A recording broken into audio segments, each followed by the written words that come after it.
Bonsoir, bonsoir à tous, bienvenue sur le stream.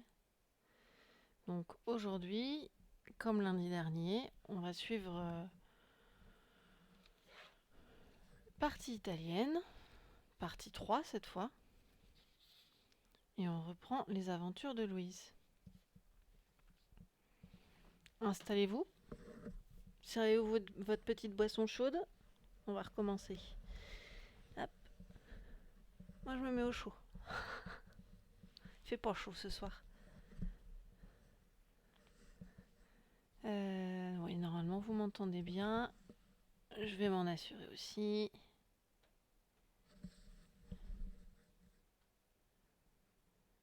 On sait jamais, ça m'est déjà arrivé de faire des streams avec le micro coupé, je voudrais pas que ça arrive encore. C'est bon, ça fonctionne. Salut petit chat, tu veux te cacher? T'inquiète pas, attends. T'es caché. Voilà. C'est reparti. Bienvenue, bienvenue, bienvenue. Et on redémarre avec le chapitre 12. Même Louise était surprise du ton employé. Sans le vouloir, elle venait de lui faire payer à sa façon son manque de communication et d'intérêt à son égard depuis des années. Si seulement il lui avait fait plus de câlins, il n'en serait jamais arrivé là. En attendant son retour, elle partit dans sa chambre prendre sa tablette tactile, histoire de procéder à quelques vérifications.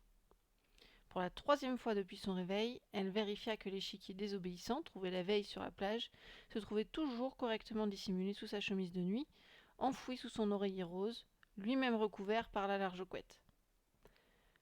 Comme il n'avait pas bougé, elle l'admira encore, puis le cacha de nouveau et revint s'installer à la table de la terrasse, là où son père lui avait proposé de l'attendre quelques minutes plus tôt. Elle fit un peu de place, en écartant d'un revers de bras la vaisselle qui n'avait pas encore été débarrassée par sa mère partie se doucher. L'écran allumé, Louise entra les identifiants de connexion obtenus la veille à l'accueil et lança une recherche Google à partir des mots-clés navire et Duquesne. Elle cliqua sur quelques liens jusqu'à trouver ce qui l'intéressait. Le navire Duquesne avait vraiment existé. En 1795, ce bateau de guerre équipé de 74 canons avait pris part à des combats au Cap Noli, juste en face de Pise.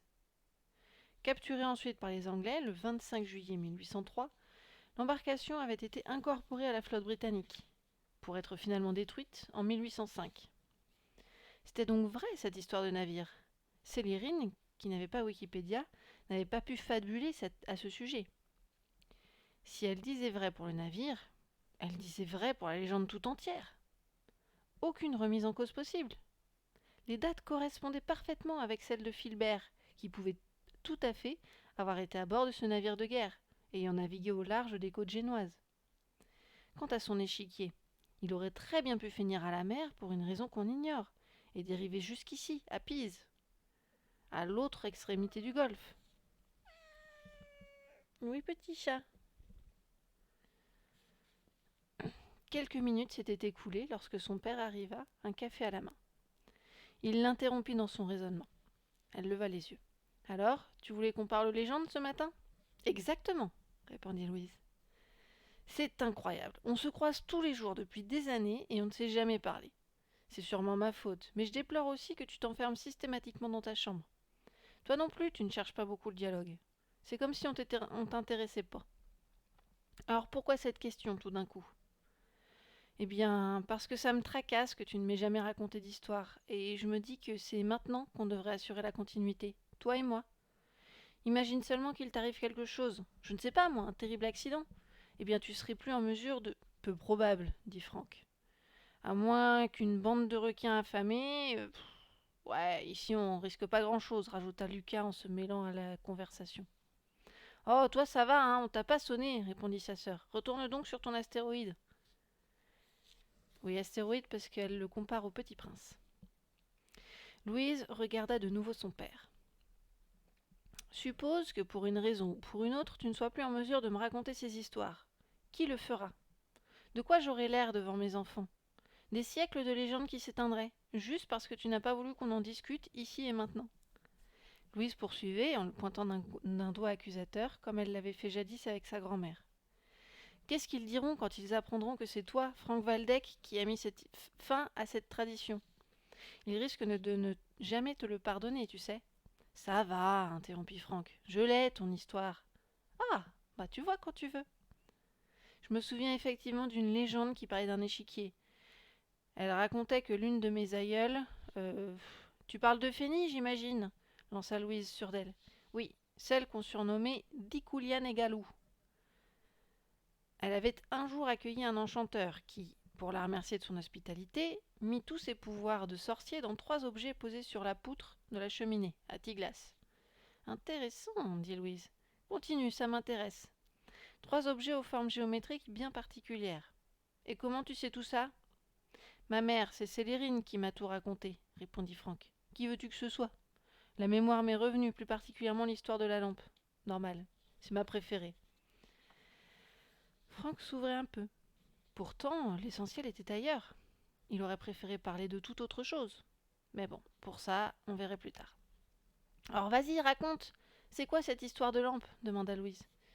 Une histoire que ma mère n'aimait pas beaucoup. Elle prétextait toujours ne plus s'en souvenir, alors qu'elle s'en rappelait très bien. Un prétexte pour ne pas me la raconter. Elle avait bien trop peur de l'Ankou. Et de la mort. Le côté obscur des histoires l'effrayait, mais pas moi. Je te la raconterai l'un de ces soirs. Comme ça, toi aussi, tu pourras faire de vilains cauchemars, comme j'en ai fait lorsque j'étais petit. Et puis, j'assurerai ainsi la fameuse continuité à laquelle tu tiens tant. Franck était fier de sa prestation. Sa petite voix intérieure l'encourageait, allant jusqu'à le féliciter. Pour une fois, il venait d'avoir une bonne discussion avec sa fille. Assurément, elle allait apprécier l'effort, et peut-être même lui en serait reconnaissant en lui sautant au cou. Qui sait alors s'il ne fermerait pas les yeux et lui murmurerait à son oreille un petit « Je t'aime, ma fille ». Sa réponse tombait, très loin de ce qu'il s'était imaginé. Non, pas ce soir. C'est maintenant que je veux cette histoire. Il y a urgence.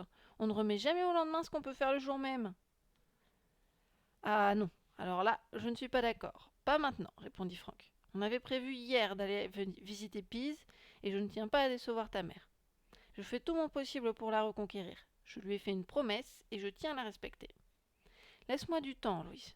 Laisse-moi le temps de me remémorer cette vieille histoire, et je te la raconterai dans son intégralité, place des miracles. C'est promis. En plus, c'est un nom prédestiné aux belles histoires, tu ne trouves pas? Place des miracles? Reprit Louise étonnée. J'espère au moins qu'elle porte bien son nom. Malgré tout, Louise était un peu déçue. Elle allait devoir attendre encore un peu avant de connaître la légende de la lampe magique que sa grand-mère n'avait jamais voulu lui raconter, faute de mémoire suffisante. Un argument comme un autre. Sans doute aurait-elle enfin la formule tant espérée, ou au moins de nouveaux indices pour libérer pour libérer les pouvoirs de son échiquier. Pardon. Sur la route qui les menait vers la tour penchée et la place des miracles, Louise cogitait en repensant à la discussion qu'elle venait d'avoir avec son père. Et lui, que savait-il au juste? Sûrement pas grand-chose. Alors, et contrairement à ce qu'elle avait pu penser au départ, sa quête ne s'annonçait pas aussi facile qu'elle aurait pu l'imaginer. Elle ne pourrait pas a priori obtenir de l'échiquier qu'il comble ses désirs, comme ça, d'un simple claquement de doigts. Il lui faudrait à coup sûr déployer tout un plan, avec de l'imagination, de la stratégie, de la tactique. Une vraie partie d'échecs, en quelque sorte. C'est ainsi que Louise voyait désormais la chose. Un cheminement en quête d'un Graal. Elle serait les blancs, histoire de débuter avec un coup d'avance, et toutes ces pièces seraient ses alliés, fidèles compagnons de la première heure, pour obtenir ce qu'elle convoitait depuis la vieille au soir. Réaliser des vœux. Et pour ça, tous les moyens seraient bons. Quant à son adversaire, il aurait bien évidemment les pièces noires. Ce seraient tous ceux qui, pour une raison ou pour une autre, volontairement ou involontairement, se mettraient en travers de son chemin.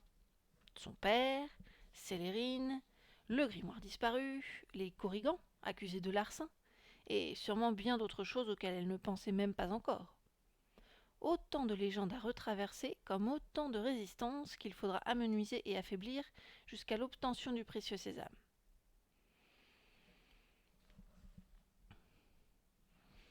En agissant de la sorte avec son père, Louise ne s'était finalement pas contentée de démarrer sa partie.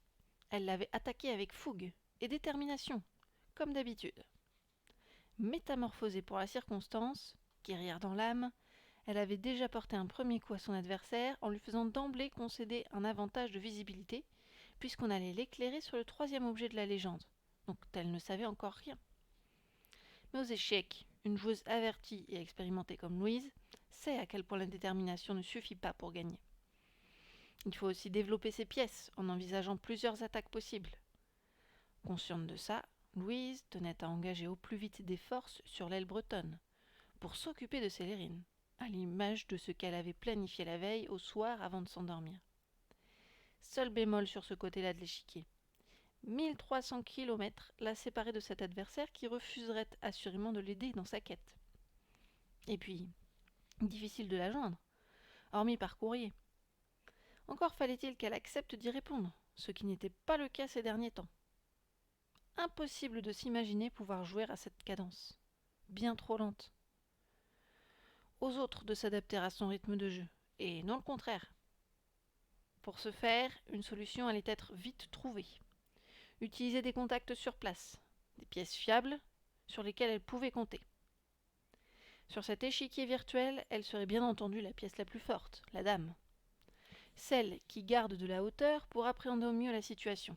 Celle qui dégage le terrain des obstacles éventuels et soutient ses équipiers pour ouvrir des brèches.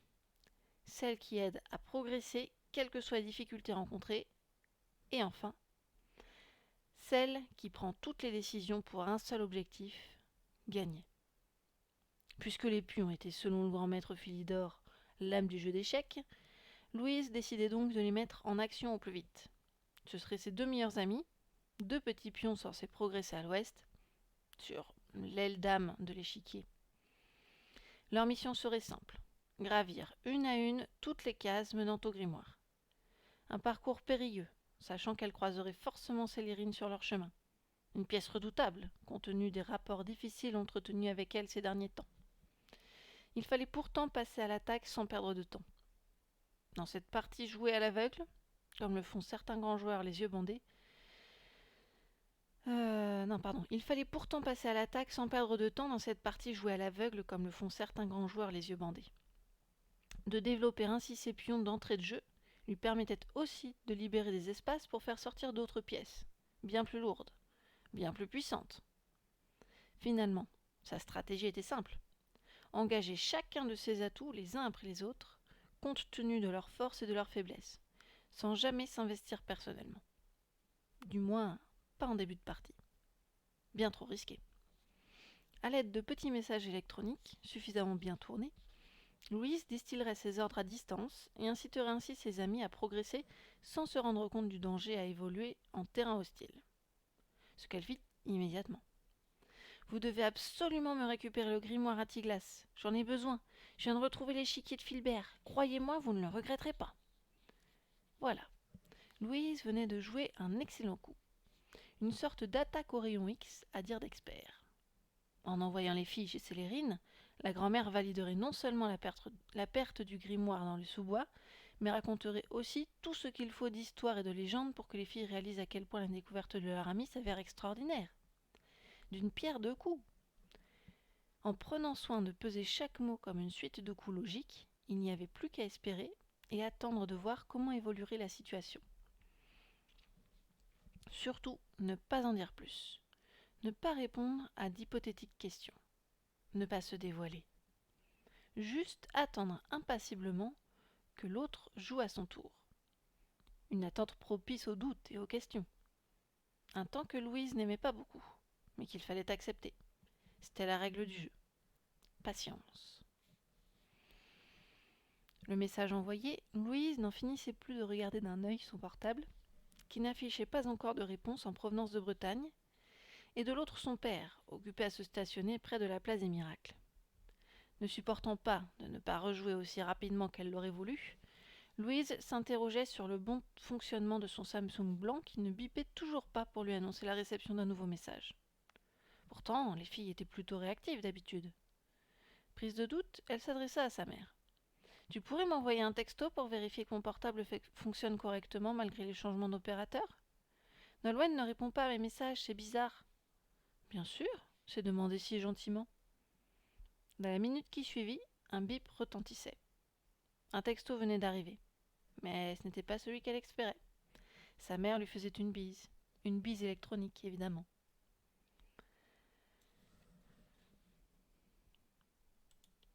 Franck gara l'Alpha près de la fameuse place où les camelots par dizaines vendaient toutes sortes d'objets contrefaits à une foule oppressante. Il lui faudrait attendre encore un peu avant d'avoir ce qu'elle voulait. C'était sans doute la raison de sa moue qui stigmatisait chacune des photos prises par sa mère. Malgré tout ce qui avait été convenu depuis 2 mois, Louise se refusait à retenir la tour avec ses mains à l'image de Lucas et de la centaine d'autres illusionnistes d'un jour. Elle, ce qu'elle voulait, c'était juste qu'on lui raconte une histoire, et à son grand désespoir, cela n'arrivait pas. Elle évoluait comme dans un monde parallèle, complètement perdue, isolée au milieu d'une foule qui se fichait pas mal de ses soucis. Elle exprimait son mécontentement, d'une humeur si grossière que son père ne se doutait de rien, se doutait bien qu'une question poindrait d'une seconde à l'autre. Il venait d'acheter les billets pour accéder au sommet de la tour, et il ne s'était pas trompé. La tortionnaire revenait à la charge. Bon, tu me la racontes, cette histoire de lampe? On est place des miracles, non? Franck n'avait plus le choix. Il devait respecter son engagement. Mais il avait un plan. Allez, que tous ceux qui veulent écouter l'histoire de la lampe de Fénie me suivent. Vous en connaîtrez la fin là-haut, quand vous aurez réussi à grimper les 284 marches de la Torre Pendante. Ah non, moi je monte pas, hein, rétorqua Louise. Déjà qu'à une bonne j'ai le vertige, alors là, c'est même pas la peine. Mais ça, bien sûr, tu l'ignores. Pas de montée, pas d'histoire, répliqua Franck avec un soupçon d'autorité. Je croyais pourtant que c'était ton vœu le plus cher. Louise souffla toute son exaspération et finit par suivre le mouvement. Que n'aurait-elle pas fait d'extraordinaire pour être éclairée sur l'histoire de la lampe, pour avoir une formule, quelque chose qui puisse changer sa vie, son destin, sa famille? Franck s'était imaginé pouvoir distiller son histoire à mesure que les marches seraient gravies. Une juste récompense, en contrepartie d'un juste effort. Une sorte de donnant-donnant d'ascension à la Stendhal. Plus on monte et plus on devient riche. Riche de connaissances, évidemment. Lui aussi savait mettre un plan à exécution pour aboutir à ses fins. Et cela devrait réussir, quitte à en rajouter un peu pour tenir jusqu'au sommet. Attaquant d'un pas décidé les premières marches, il commença sa narration. Un soir, un homme trempé par la pluie demanda à être accueilli à Tiglas. C'était un enchanteur, et pour remercier son hôte de son hospitalité, à savoir Euphénie, il mit ses pouvoirs dans les 3 objets qui... « Oh là là, c'est bon, lança Louise, passe-nous l'introduction, on connaît l'histoire. Mamie nous l'a déjà raconté 100 fois. Les détails, c'est ce qu'il y a de plus pénible. C'est sans aucun intérêt, et ce qui finit toujours par lasser celui qui écoute. Crois-moi sur parole, hein, viens-en directement à la lampe et à ses pouvoirs magiques. Très bien, alors je tairai l'inscription gravée dans le bois que personne à part moi ne peut connaître. Valcanube, reprirent en chœur les 2 enfants, au grand étonnement de leur père, qui ne s'attendait pas à une telle réponse. À l'arrière, Émilie avait déjà un peu décroché, plus attentive à l'écoute de son souffle qu'aux histoires de sa belle-mère qu'elle n'appréciait guère de toute façon. Filez sans moi, je vous rejoindrai là-haut, lança-t-elle. Très bien, dit Franck. Bon, je vois que vous en savez déjà beaucoup. Alors je poursuis. Une terrible épidémie de dysenterie ravageait toute la région, faisant des morts par centaines. Une horreur. Un jour, 3 solides gaillards vinrent aider Euphénie à scier et arranger le bois avant l'hiver qui s'annonçait rude. Mais le soir venu, plutôt que de rentrer chez eux, ils décrétèrent tous les 3 vouloir retourner à Lankou, le serviteur de la mort, pour le combattre. Retrouver Lankou, le serviteur de la mort, pour le combattre avant qu'il n'arrive aux environs de Tiglas. Combattre le serviteur de la mort, répéta Lucas. Oui, enfin, ils avaient beaucoup bu pour être aussi téméraires. Mais Euphénie trouva la cause plutôt juste, et comme elle avait bon cœur, elle leur offrit la fameuse lampe pour les aider dans leur obscure mission. Elle la plaça volontairement dans la main du cousin Gourgon, expliquant que seul un Valdec pouvait prétendre à exaucer des vœux, et qu'elle n'était magique qu'une nuit seulement. C'était du moins ce qui était écrit dans le grimoire. Elle lui souffla également la formule et ils partirent à la recherche de l'Ankou. Oberur ar Marv, l'ouvrier de la mort en patois. Ce légendaire squelette armé d'une faux aiguisée pour faucher ses victimes. « Stop !» ordonna Louise. « Tu viens bien de dire que Fény avait soufflé à Gourgon-Valdec une formule écrite dans le grimoire ?»« Oui. »« Alors je vais te dire, les détails d'une histoire, c'est ce qui m'intéresse c'est ce qu'il y a de plus important et de plus intéressant. C'est ce qui capte le public et le tient en haleine. Alors sois précis, s'il te plaît, extrêmement précis, car ce passage est d'une importance cruciale. » « Oh là non, hein, répondit son père. Surtout pas de détails, je ne voudrais pas être pénible. Mais écoute plutôt la suite, et commence à trembler, car l'histoire raconte que l'Ankou circulait toujours la nuit, debout sur un chariot à essieux grinçants tiré par des chevaux, et qu'il faisait pivoter sa tête comme ça, sur 360 degrés, afin que nul ne puisse lui échapper. Malheur à qui croiserait son chemin et sa funeste charrette. Pourtant, ce soir-là... Bon, moi j'arrête, c'est bon, lança Louise exaspérée. Si tu crois que tu vas me faire peur avec tes histoires d'Ankou, c'est complètement raté, ça ne m'impressionne absolument pas. Je comprends même pas comment Célérine pouvait avoir peur de ces idioties. Indique-moi plutôt la formule magique, ou à défaut l'endroit où je pourrais la trouver. Mais enfin, de quelle formule magique parles-tu ? Demanda Franck. C'est donc si important pour toi de transmettre à tes enfants ce genre de détails ? Mais oui, c'est la base de tout. Je pourrais jamais être une bonne mère si je connais pas ça. Désolée, ça va peut-être me revenir, mais pour l'instant, il faudra faire sans. Louise était extrêmement déçue d'avoir placé autant d'espoir dans le récit de son père. Après son frère qui n'avait pas donné satisfaction, c'était à son père de se montrer inapte. Aussi nul l'un que l'autre. Il ne lui serait d'aucune utilité. Et ça, à la base, elle s'en serait un peu doutée. Dépitée, elle avait bien envie de rester là, adossée à la paroi des escaliers, les bras croisés, à trépigner du pied pour exprimer son mécontentement. Mais il n'était pas pensable de laisser l'exclusivité de cette histoire à son frère. Alors, elle essaya de les rejoindre et de se positionner à distance raisonnable pour continuer à profiter de l'histoire, sans toutefois pouvoir être vue. Qui sait si un nouvel indice ne viendrait pas malgré tout apporter un peu d'eau à son moulin. À la demande de Lucas, Franck poursuivait son histoire.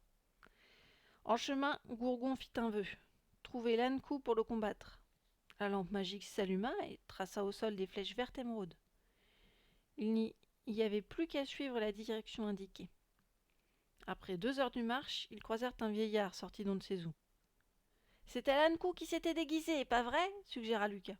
Mais non, c'était juste un vieillard à qui il demandait le chemin qui menait au village décimé par l'épidémie. À croire qu'il ne croyait pas au pouvoir magique de la lampe qui pourtant les éclairait. « Oui, c'est par là, » répondit le vieil homme. « 1 heure de marche et vous y serez.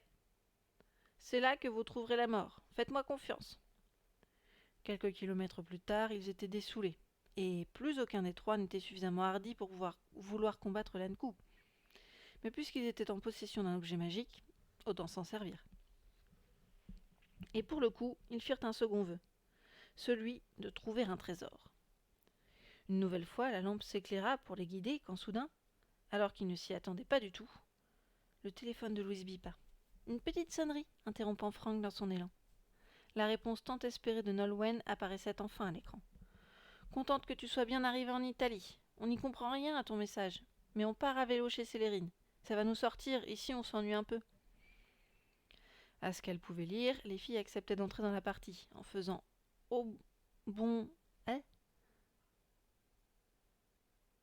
en faisant un bond d'au moins 2 cases. Ouh.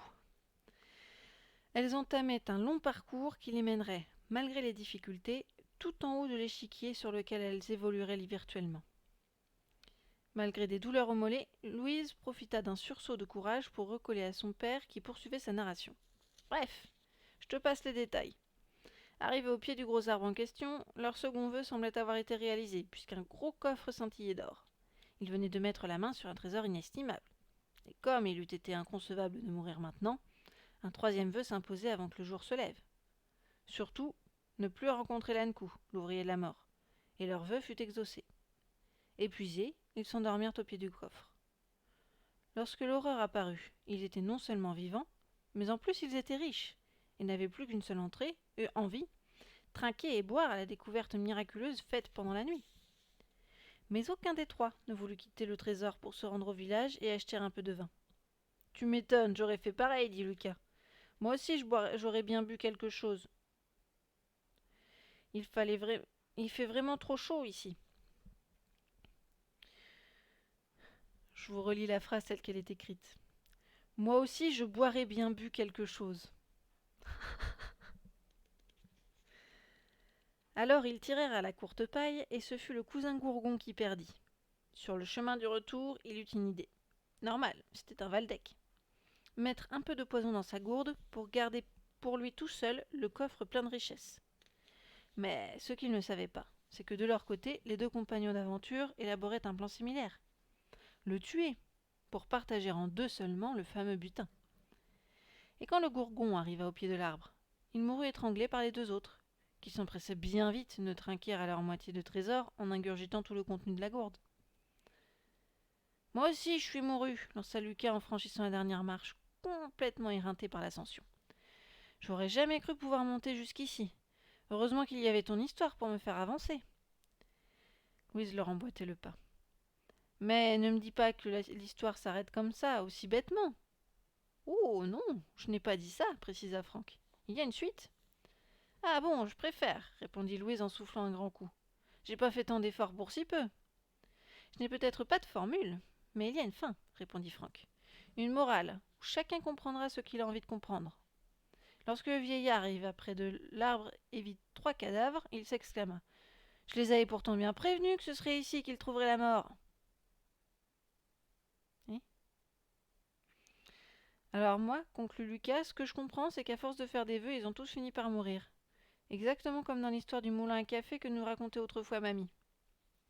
Louise les regarda perplexe. Eh bien, si c'est ça ta fin, elle est vraiment nulle. Il n'y a même pas de formule magique, même pas d'indice pour expliquer comment la lampe obéit au Valdec. Définitivement agacé, Franck lui fit une réponse. Mais maintenant, si c'est tellement important pour toi d'avoir ce genre de détails qui n'intéressent normalement personne, retrouve le grimoire. Tout y est écrit. Du moins il me semble. Ah, je vois que la mémoire te revient. Mais tu sais comme moi que ta mère l'a perdu lorsqu'elle était enceinte de toi.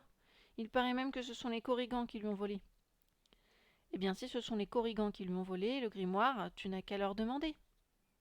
Ah ah, très drôle, pensa Louise. Drôle, mais pas bête.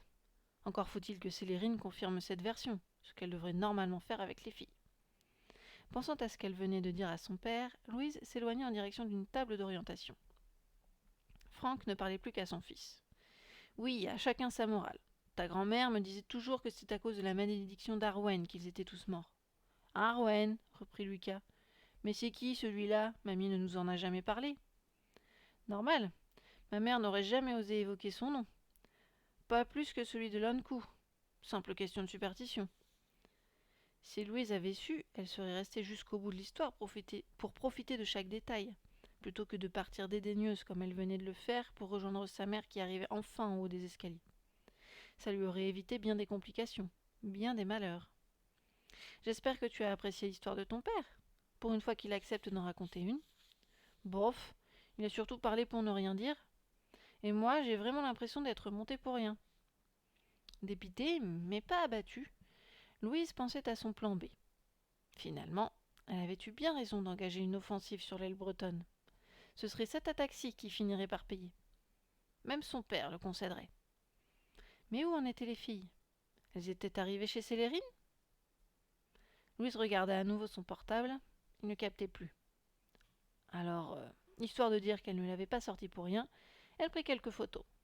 Dans son viseur, la mer Méditerranée. Le grand large à perte de vue s'offrait à elle comme le prolongement naturel de ses yeux. Au loin, dans la brume des côtes génoises et le cap Nolly. Comment ne pas imaginer là-bas, à l'autre extrémité du golfe, le petit échiquier de Filbert passait par-dessus bord et dérivait pendant plus de 200 ans jusqu'à elle pour lui apporter cette part d'aventure qu'elle espérait tant. L'échiquier avait fait sa part du chemin. À elle maintenant de faire la sienne, pour reconstituer une histoire qui, forcément, finirait par se dévoiler. Pour la première fois, Louise prenait conscience d'avoir découvert bien plus qu'un simple objet en bois. Une invitation au voyage, pour vivre sans limite d'intenses moments d'exaltation. À l'image de ses héros préférés, les aventures étaient enfin au rendez-vous, et Louise Waldeck devenait à son tour l'héroïne d'une quête improbable. Du haut de la tour penchée, place des miracles, Louise pouvait tout envisager. Tout, sauf l'incroyable histoire qui l'attendait en réalité. On dirait un synopsis.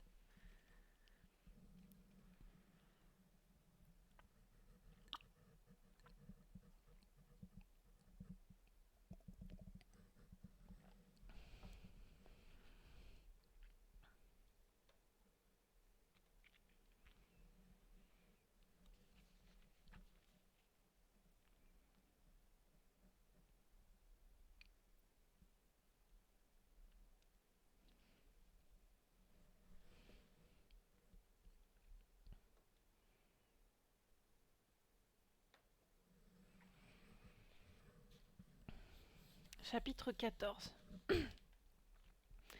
Comme elle s'y était engagée, Nolwenn et Marie ne tardèrent pas à sauter sur leur vélo, direction Tiglas. La sortie était finalement la bienvenue et avait pour mérite de remplir une matinée peu engageante par un temps aussi maussade. Tout en pédalant à travers les petits chemins, les deux amis évoquaient la teneur du message de Louise, qui leur paraissait bien énigmatique. Impossible toutefois d'en savoir davantage, car Louise ne répondait plus au téléphone.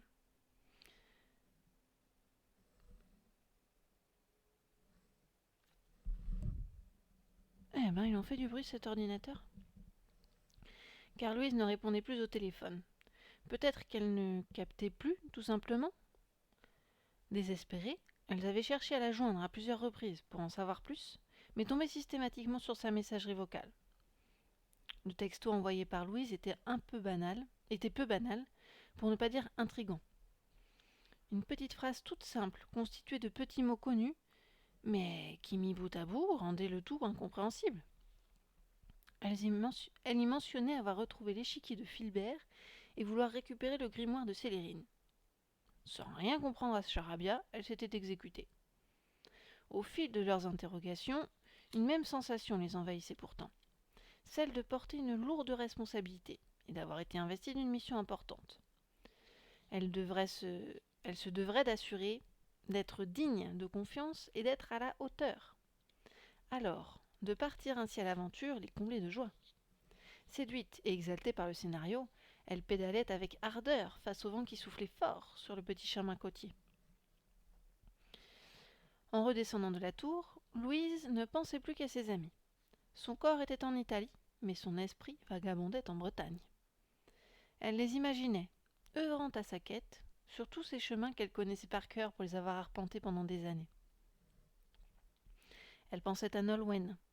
Pour elle, la balade ne serait qu'une formalité, tant elle connaissait bien la côte qui menait de Carfagny à Cargoès, en passant par Carsolf. Mais pour Marie, la découverte allait être tout autre. Pour la première fois, elle verrait la Bretagne, la vraie, la terre de Louise et de son enfance, celle de ses ancêtres, celle où petite, elle adorait venir voir sa grand-mère. Une terre de légende qu'elle n'aurait jamais échangée contre aucune autre destination. Elle allait être épatée, émerveillée par le décor unique de ces paysages à la fois authentiques et sauvages. Louise l'imaginait déjà en train de pédaler là-haut sur la falaise, face à l'océan. Perchée sur sa selle, elle devait apercevoir quelques cheminées mégalithiques, apprécier la floraison généreuse des hortensias au pied des maisons de granit et ressentir la sérénité des lieux. Mais encore mieux, elle se remplissait les poumons d'un air vif et iodé à s'en faire exploser les narines, ressentait la force du vent emmêler ses longs cheveux, avait certainement les yeux brouillés par les embruns et par le crachin. Et bizarrement, oui, étrangement, elle aimait ça. Marie devait entrer en Bretagne par la grande porte, et forcément elle en tomberait amoureuse. Perdue dans ses pensées, Louise arrivait tout étourdie en bas des innombrables marches de la tour penchée. Peu habituée à une telle chaleur, elle souffrait asphyxiée par le manque d'air, assoiffée et courbaturée par tant d'efforts. Sans compter les nausées dues au vertige. Et puis, tous ces gens, c'était trop. Toute cette foule de touristes qu'on débarquait de quarts entiers faisait naître en elle des angoisses proches de la claustrophobie. Jamais elle n'avait joué une partie d'échecs imaginaire sous une telle température et dans de telles conditions.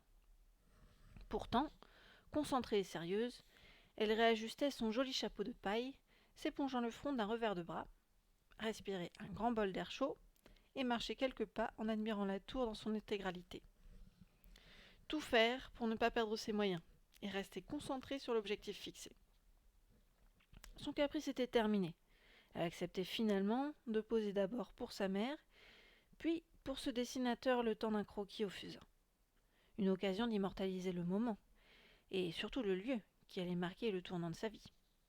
Pise, la providentielle, et sa place des miracles avec en toile de fond l'échiquier de sa vie, sur lequel elle évoluait vite virtuellement pour accéder à d'incroyables pourvoirs. Près d'elle, Émilie semblait tout aussi éprouvée par les efforts qu'elle venait de consentir. Si éreintée qu'elle proposa d'aller s'asseoir à l'ombre, boire un verre loin de la foule, et sa proposition fut acceptée à l'unanimité. À regarder la souffrance physique qui stigmatisait les visages de ses parents et de son frère, Louise pensait qu'eux aussi devaient ressentir un peu de nostalgie en repensant aux vacances bien tranquilles et bien fraîches des années précédentes à Tiglas. Mais personne ne le disait, et chacun portait en silence son propre calvaire, en passant devant les vitrines où Louise contemplait la mode qui paradait sous ses yeux. Sur l'aile ouest, les filles arrivaient enfin à la vieille maison recouverte d'ardoises. Perdue au milieu des bois, Marie y voyait un lieu magique, ressemblant à la petite maison d'Hansel et Gretel, les bonbons en moins, évidemment. Elle trouvait l'endroit propice aux histoires. Une certaine poésie s'en dégageait incontestablement. « Ne t'emballe pas trop vite, prévint Nolwenn. Tu risquerais d'être déçu. » Pour elle, rien n'avait changé. Tout était intact dans sa mémoire. À une exception près. Un panneau sur lequel était écrit « À vendre » avait étrangement été fixé à hauteur d'homme sur un chêne centenaire en bordure de chemin. « Qui a bien pu mettre ça là ?» demanda-t-elle, incrédule à Marie. « La maison ne peut pas être en vente. Louise nous en aurait parlé. »« Ce doit être une erreur. Quelqu'un a dû faire une farce. À moins que ce ne soit l'arbre qui soit à vendre, et non la maison. »« Ouais, ce serait quand même plus logique, dit Nolwenn. Parce que franchement, qui accepterait de vivre ici ? Quand j'étais petite, on me faisait croire qu'il y avait un repère de Corrigan. » Bah. Marie ne releva pas. Il y avait tellement de mots ici qu'elle n'avait jamais entendus et qu'elle n'en comprenait pas. L'écriteau dépassé, elles déposèrent leur vélo contre le cairn, tout près de la grange. « Tu vois, Marie, c'est ça que Louise appelle un cairn. »« Ah, c'est donc ici qu'il faut graver je ne sais plus trop quoi. »« Exact. » Nolwenn en profita pour montrer à Marie toutes les inscriptions inscrites à même la roche. On pouvait y lire le prénom de Louise, et celui de Nol, mais également Braise, avec un petit cœur, et puis de nombreuses dates comme pour témoigner d'une présence, d'un passé. La plus ancienne remontait à 2005. Nolwenn se moquait de son écriture enfantine et maladroite. Ici, c'était un peu comme une cabane pour nous. Qu'est-ce qu'on a pu s'amuser ? Même que Célérine nous grondait toujours. Elle disait que ce lieu était maudit, qu'il ne fallait pas s'aventurer ici. « Oh, c'est bien beau tout ça, dit Marie, mais on n'est pas venu pour ça, on est venu pour récupérer le grimoire. D'ailleurs, tu vas rire, mais je sais même pas ce que c'est. Encore un de vos mots bretons à la noix, j'imagine. » Non, ce mot me dit quelque chose, mais quoi ? J'ai déjà entendu Louise en parler, c'est un vieux livre, je crois. Peut-être un livre d'échecs, ou une règle du jeu. Un truc du genre ? Célérine va bien nous le dire. Quoi qu'il en soit, Louise tient à le récupérer, et elle nous remerciera avec un joli souvenir d'Italie. Ce n'est pas une fille ingrate. Mais c'est ridicule, contesta Marie. Louise joue aux échecs depuis qu'elle a 7 ans. Elle ne nous aurait pas fait déplacer jusqu'ici pour récupérer la règle de son jeu préféré. T'as raison. Ou alors, c'est comme un répertoire téléphonique, un carnet d'adresses qui permettrait à Louise de rendre l'échiquier qu'elle a retrouvé à son propriétaire, le dénommé Filbert. Bon, entrons, on verra bien. Empruntant l'allée faite de petits galets, les filles se dirigèrent vers la porte d'entrée et toquèrent à plusieurs reprises.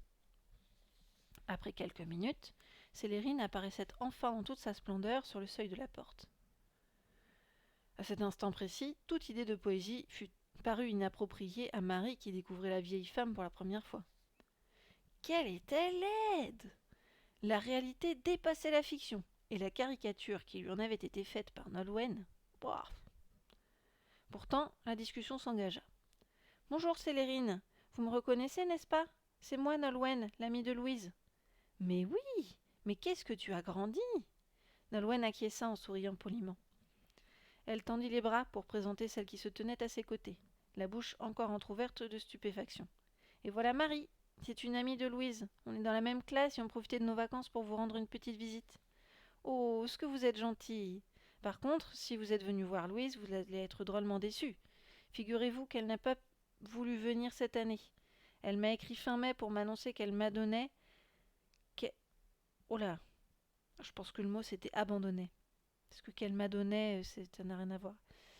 Elle m'a écrit fin mai pour m'annoncer qu'elle m'abandonnait, préférant partir pour l'Italie. Pour Nolwenn, les mots employés par Célérine étaient exagérés. Louise n'avait jamais abandonné personne, n'importe quoi. Qu'à cela ne tienne, elle n'était pas venue pour entendre la complainte de son interlocutrice. Elle décida donc de l'interrompre. En fait, on vient pas pour voir Louise. Comment dire, on vient juste vous prévenir qu'elle a retrouvé les Célérine la coupa à son tour. Mais entrez donc, restez pas là. Vous mangerez bien un petit morceau de galette. J'en ai toujours un peu d'avance. Vos efforts de ce matin pour venir jusqu'ici ont dû vous mettre en appétit. Ah, on ne dit pas non, lança Marie. Moi, j'adore les galettes. Non, merci, répondit Nolwenn un peu gênée. J'en prendrai pas. J'ai des problèmes gastriques et je digère plus les galettes bretonnes. Ah bon? Rétorqua Marie, surprise par cette déclaration. Tu m'en avais pas parlé? Perplexe, Célérine resta debout et proposa aux filles de s'asseoir autour de la table. Alors dites-moi, quel bon vent vous amène? Vous me disiez que Louise avait retrouvé quelque chose. Oui, votre petite fille vient de nous envoyer un message d'Italie pour nous dire qu'elle avait retrouvé l'échiquier de Filbert et qu'elle souhaitait maintenant récupérer le Mais c'est impossible, voyons, interrompit encore une fois la grand-mère. Elle n'a pas pu le retrouver, il est au fond de la Méditerranée. Ah bon? Dit Marie. Filbert est au fond de la Méditerranée?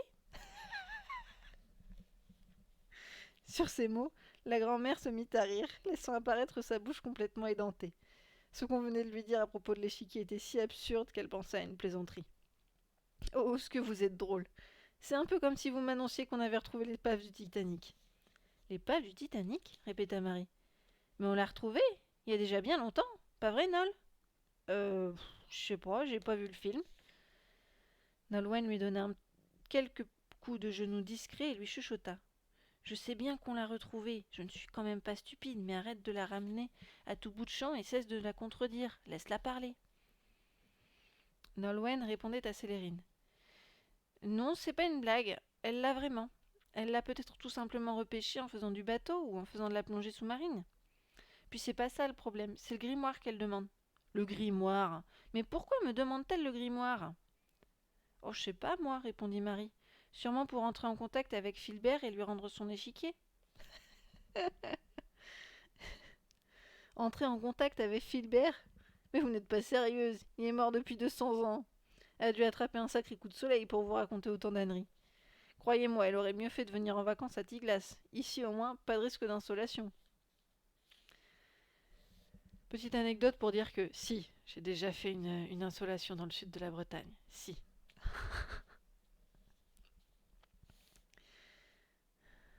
Aïe. Et là, c'est Nolwenn qui reprend. Mais vous êtes bien en possession du grimoire? Demanda Nolwenn un peu perdue. Sinon, Louise ne nous aurait pas envoyés ici. Louise n'a pas pu vous demander de récupérer le grimoire à Tiglas, répondit la grand-mère. Elle connaît trop bien l'histoire. Et vous? La connaissez-vous? Qui ça, Louise? Mais bien sûr qu'on la connaît, rétorqua Marie. Mais non, pas Louise, répondit Célérine. Je vous parle de l'histoire du grimoire. La connaissez-vous? Non, répondirent les filles d'une même voix. Louise nous a toujours dit que vous adoriez raconter des histoires. Bah, j'allais justement vous le proposer. Effectivement, j'adore ça. Et vous verrez par vous-même que ce que vous me racontez ne tient pas debout. Le plan de Louise fonctionnait à merveille.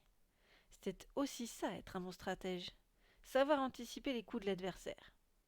Célérine allait raconter tout ce qu'il fallait de légendes pour que les filles prennent conscience de l'extraordinaire découverte faite par Louise en Italie. Un objet capable de satisfaire aux désirs les plus fous, auquel il ne manquait plus qu'une petite formule probablement écrite dans le grimoire. Mettre la main dessus serait à coup sûr s'assurer une vie fantastique. La grand-mère s'assit à son tour et se mit à narrer la vie de Fini Waldeck, celle qui avait un jour accueilli un enchanteur. Son récit tout entier était servi sur un plateau accompagné de galettes, et les gourmandes n'en avaient pas perdu une miette. Du moins de l'histoire, car de la galette, Marie n'en avait pris qu'une seule bouchée, comprenant ainsi les raisons du refus de Nolwenn. Immangeable. Une erreur de recette, probablement. 1 heure s'était écoulée. Que d'histoire, dit Nolwenn, pour mettre un terme définitif au récit de la grand-mère. Sincèrement, je n'aurais jamais cru que ce lieu était à ce point chargé d'histoire. Profitant que Célérine débarrassait les assiettes, Marie s'approcha de Nolwenn. Alors si je comprends bien tout ce que la mamie vient de nous raconter, Louise aurait en sa possession un objet magique et le grimoire qu'elle nous envoie chercher contiendrait la formule qui pourrait combler tous ses désirs. C'est bien ça ? Et comme elle mentionne qu'on ne va pas le regretter, à mon avis, elle ne va pas lui demander que du sel et de la confiture à l'image de ce bougre de Sylvestre. Moi, je parie plutôt sur des pierres précieuses et des bijoux en or. Certainement pas. Louise n'est pas aussi vénale que toi, murmura Nolwenn. Mais chut, la revoilà. Célérine revint s'asseoir, sans rien dire. C'est vrai que votre histoire était bien passionnante, Madame Waldeck, mais vous ne nous avez toujours pas dit si... Ici, tout le monde m'appelle Célérine. Il n'y a pas de Madame Waldeck. Enfin, si, il y en a bien une, mais je ne l'aime pas. D'ailleurs, je suis certaine que c'est elle qui empêche mon fils et mes petits-enfants de venir me voir. Mon fils n'aurait jamais pu me faire ça si on ne l'avait pas poussé au chantage. Il a une dette envers moi. Il n'aurait jamais osé. Tous les prétextes étaient bons pour ressasser sa rancune. Mais les filles se refusaient d'entrer dans ce jeu-là. Si vous le dites. Par contre, j'insiste, mais sauf erreur de ma part, vous nous avez toujours pas dit où se trouve le grimoire de Melchior. Et c'est quand même pour ça qu'on est venu, dit Marie. Et aussi pour vous passer le bonjour, précisa Nolwenn. Forcément, ça va de soi. C'était bien mal connaître la grand-mère que de penser qu'elle accepterait de donner le grimoire à quelqu'un. De toute façon, elle ne l'avait plus depuis des années, même si elle s'était bien abstenue de le dire. Célérine avait une toute autre idée, et l'affaire allait être vite réglée. Les filles ne savaient même pas ce qu'était un grimoire. Il serait facile de les berner, et Louise en ferait les frais. Elle n'aurait rien. Une petite vengeance à l'égard de celle qui l'avait sciemment abandonnée. Entre deux diversions, Célérine restait pensive, comme absente. À quoi pouvait-elle bien penser ? Cette histoire d'échiquier qu'on aurait retrouvée, finalement ça la tracassait un peu, et pour preuve. Depuis tout à l'heure, j'ai un mot sur le bout de la langue qui ne veut pas sortir, ça m'agace. Vous ne pouvez pas savoir. On comprend bien que vous faites tout pour garder votre grimoire et aussi votre mot. Mais pourrait-on au moins le voir ? Demanda Marie. Voir mon mot ? Répéta Célérine. Non, pas votre mot, le grimoire.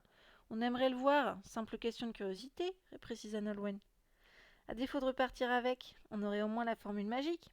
Puisqu'après tout, ça doit être ça que recherche Louise. Une formule pour libérer les pouvoirs de l'échiquier. C'est évident. Vous voulez pas faire plaisir à votre petite fille ? Oh, bah, si c'est juste la formule que vous voulez, dit Célérine, ça ne va pas être un problème. Je vais vous la donner, et de mémoire en plus. Vous pensez, si je la connais par cœur ? À la bonne heure. Célérine n'avait même plus besoin de chercher un grimoire factice, comme elle s'était imaginé devoir le faire. Une formule imaginaire ferait parfaitement l'affaire. C'était plus simple ainsi. Ah bon, vous la connaissez par cœur, s'exclama Marie. Mais c'est super. Enfin, ce n'est pas qu'on ne vous fait pas confiance, dit Nolwenn, mais je préférerais quand même voir le grimoire. Vous nous comprenez, j'espère. Oui, oui, je vous comprends. Mais il va falloir que je me souvienne où je l'ai rangé, parce que ça fait bien longtemps que... Comment dire ? Comment s'en sortir ? Accoudée à la table, la grand-mère dodinait de la tête. Les filles la regardaient fixement, les yeux grands écarquillés. Une réponse allait enfin tomber, lorsqu'elle fit un silence au milieu de sa phrase. Elle ferma un œil, puis le second, et baissa la tête en commençant à ronfler. En quelques secondes seulement, Célérine venait de s'assoupir, et cela, les filles ne pouvaient pas l'admettre. Du moins pas maintenant, pas à ce moment précis. Célérine, ohé, Célérine, mais réveillez-vous. Vous étiez en train de nous indiquer où se trouve le grimoire. Remuée de toutes parts, elle se ranima, mais d'un œil seulement. L'autre ne s'était toujours pas ouvert. Tant bien que mal, elle poursuivit. Le grimoire. Ah oui. Rien n'y faisait, les filles ne lâchaient pas le morceau. Célérine se leva, ouvrit l'autre œil, et se dirigea à travers la pénombre vers une grande étagère où se trouvait entreposé un autre bazar. des vieux journaux et quelques livres. Elle en prit un bon paquet, revint au bout de la table et ouvrit le premier de la pile. Le temps s'arrêta, suspendu à ses doigts. Elle tourna délicatement les pages, les unes après les autres. Toujours debout, le visage baissé pour dissimuler une expression de visage qui l'aurait certainement trahi, elle effeuillait chaque page avec une extrême lenteur, faisant mine de lire avec précision chacune d'elles. Les secondes paraissaient des heures. Excédées, les filles assises à l'autre bout de la grande table n'en pouvaient plus d'attendre. Elles avaient beau souffler toute leur impatience, les feuilles ne se tournaient pas plus vite. Mais soudain, la grand-mère rompit le silence. « C'est bien lui, c'est mon grimoire !» Nolwenn et Marie se lancèrent un regard complice. Enfin, elle l'avait. Malgré tout, Célérine continuait de passer son livre en revue, tout doucement. « Mais enfin, que cherchez-vous à présent ?» demanda Marie. « Mais la bonne page, pardi, celle de la formule, puisque vous ne me croyez pas sur parole. » Elle planta son index au milieu d'une page. « Voilà, c'est là, la formule pour libérer les pouvoirs de l'échiquier. »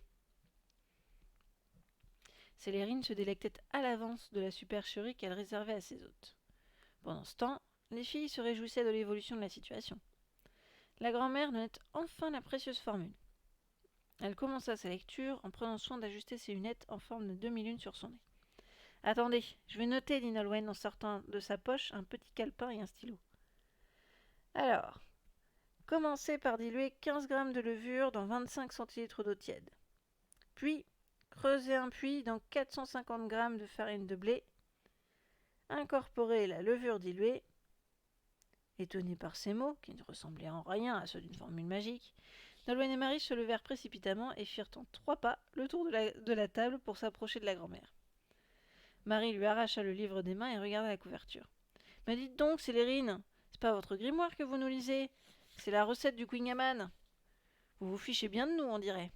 Je croyais que vous la connaissiez par cœur. » L'idée était un peu grosse pour être avalée aussi facilement, même par de Candide.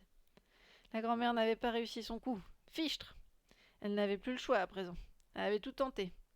Elle devait dire la vérité. Sa vérité. Oh, ce que je suis confuse. Je me disais bien aussi que quelque chose n'allait pas.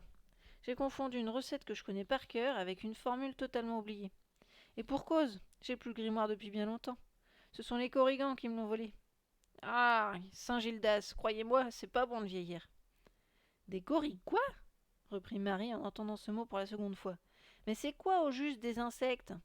Des insectes ? Pas tout à fait, répondit Nolwenn. Ce sont de petits êtres de légende, plus précisément de petits lutins farfelus et espiègles, vêtus de rouge, qui vivent par dizaines dans les forêts bretonnes. C'est bien ça, Célérine ? C'est exactement ça. Ce sont eux qui me l'ont volé. Vous pourrez demander à Louise, elle vous le confirmera. Je suis pas une menteuse, juste une vieille femme. Mais vous vous fichez encore de nous, ma parole, lança Marie excédée. Vous osez me dire que ce sont des petits lutins qui vous ont volé votre grimoire ? Calme-toi, Marie. Célérine dit peut-être la vérité. Ici, en Bretagne, tout le monde y croit. Même mon frère en a déjà croisé.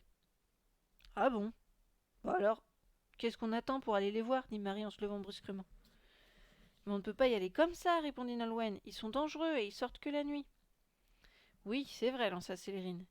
Et c'est d'ailleurs pour ça que je n'ai jamais eu le courage d'aller récupérer mon grimoire, précisa Célérine. Ils me font si peur. Ah, mais moi je m'appelle pas Célérine. Je ne suis pas vous et ils ne m'impressionnent pas, dit Marie. Vous ne me faites pas peur avec vos légendes. Pour Louise, j'irai n'importe où. Et c'est d'ailleurs ce que j'ai fait en acceptant de venir ici ce matin. Ce qui n'était pas une légende, c'était que Marie n'avait effectivement pas froid aux yeux. Une fois plus, elle le prouvait. Si vous retrouvez le grimoire, dit Célérine, je compte sur vous pour me le rendre. C'est très important à cause de ce mot que j'ai sur la langue et qui ne veut pas sortir. Ah, est-ce que ça m'agace de perdre la tête à ce point ? Mais bien sûr, répondit Marie. Vous pouvez compter sur nous. Dès qu'on l'a, on vous le redonne. Et c'est ainsi que les filles quittèrent Tiglas, remerciant du bout des lèvres Célérine pour l'accueil réservé.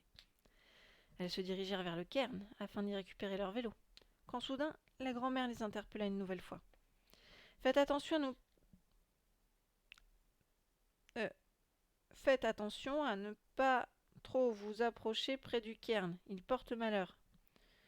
On y dispersait autrefois les cendres des maudits. Mais oui, répondit Marie, blasée par tant d'histoires abracadabrantesques. Par contre, vous avez vu, quelqu'un vous a fait une blague en accrochant une pancarte contre votre chaîne. Ah oui, vous inquiétez pas, c'est l'arbre qui est à vendre, répondit la vieille femme en agitant son mouchoir. À bientôt. Marie grimpa sur la selle et regarda Nolwenn avec un air supérieur. Je sais pas ce que tu comptes faire, mais moi, ma décision est prise. Je reviendrai ce soir ici même voir les corrigans.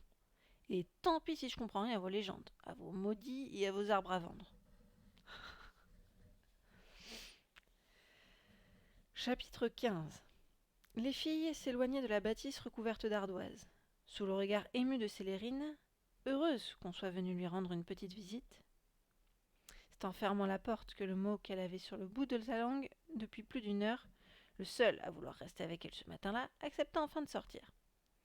Malédiction! Voilà ce que je voulais dire. Si Louise a réellement retrouvé l'échiquier comme ses amis le prétendent, ma petite fille est en danger. Mon Dieu, comment ai-je pu oublier la malédiction d'Arwen? Personne ne doit remettre la main sur ce grimoire. Personne à part moi. Pour Marie, Célérine venait de leur faire la totale. Non seulement elle avait raconté des légendes à dormir debout, fait une crise de narcolepsie, confondu grimoire avec livre de cuisine, avoué des soucis avec un mot coincé sur le bout de sa langue, mais en plus, elle avait osé mettre la disparition du grimoire sur le compte des corrigans, dont l'existence restait plus que douteuse. Louise disait d'elle qu'elle avait mal vieilli, mais c'était un euphémisme, hein. C'était bien pire que ça. À vrai dire, elle était complètement maboule. Sur le chemin du retour, les filles évoquaient les légendes corriganes. Entre fiction et réalité, Nolwenn ne savait trop que penser de ces petits farfadets. Normalement, ils n'existaient pas, et contrairement à son frère Gaben, elle n'en avait jamais vu. Ici, en Bretagne, tout le monde en parle, tout le monde les évoque et tout le monde prétend les avoir croisés. Tout le monde sauf moi, avoua-t-elle à Marie. Alors qu'en penser? Marie lui proposait tout simplement de l'accompagner pour vérifier de ses propres yeux. Elle s'en sentait coupable. Légende ou pas, elle reviendrait ce soir près de la clairière rencontrer les corrigans et reprendre le précieux grimoire. Pour Louise, elle le ferait, même si sa décision n'était pas encore partagée par Nolwenn, qui savait par avance l'opération vouée à l'échec. Pour elle, les corrigans n'existaient pas. Elle avait déjà procédé à cette vérification à plusieurs reprises avec Louise. Une telle expédition ne mènerait à rien. Ce n'était que des histoires pour effrayer les enfants. Rien de plus. Même son frère devait être un baratineur. Encore un moyen pour se faire mousser auprès des filles. À présent qu'elles étaient sorties de la forêt, il fallait rendre compte de la mission à Louise et lui faire un résumé succinct des 2 heures de folie qui venaient de s'écouler. Louise allait sûrement être terriblement déçue. Elles avaient échoué. La honte! Marie sortit son portable et laissa un long message sur le répondeur de Louise. Mais pour se racheter et montrer son courage, elle prévenait qu'elle irait à la rencontre des corrigans à une seule condition, celle d'être accompagnée. Elle espérait donc que Nolwenn changerait d'avis, au nom de leur amitié. Ce qui n'était pour le moment pas gagné. Mais son message était-il bien passé? Dans ces bois, avec tous ces nuages bas, on captait pas toujours convenablement. À Pise, la famille Valdec était redescendue au cœur de la Piazza del Miracoli et admirait tous les bâtiments qui formaient autrefois le centre de la vie religieuse de la ville de Pise. Le baptistère, le cimetière, la cathédrale et son campanile tout penché. Toutes réunies autour d'un même lieu, ces constructions apparaissaient comme autant de miracles en raison de leur beauté et de leur originalité. Mais de miracles, en Bretagne, il n'y en avait pas eu. Les nouvelles n'étaient pas très bonnes. Sur son répondeur, Louise écoutait le message de Marie et déplorait que seules quelques bribes soient compréhensibles. Si l'on faisait abstraction des coupures, des grésillements, des blancs et des mots saccadés, Louise comprenait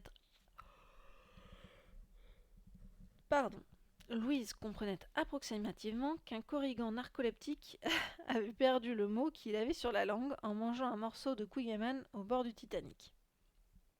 Message surréaliste et totalement incompréhensible. À croire que même les ondes téléphoniques n'osaient pas s'aventurer du côté de Tiglas. Seules les 10 dernières secondes étaient claires. C'était peu, mais suffisant pour comprendre que Marie n'avait pas retrouvé le grimoire et qu'elle s'en excusait. Honnêtement, heureusement que Louise était imaginative. encore une compétence développée par les échiquiers. Le livre tant convoité était toujours entre les mains des Corrigans. Célérine confirmait donc sa version auprès des filles, qui ne pouvaient pas avoir inventé ce genre d'histoire.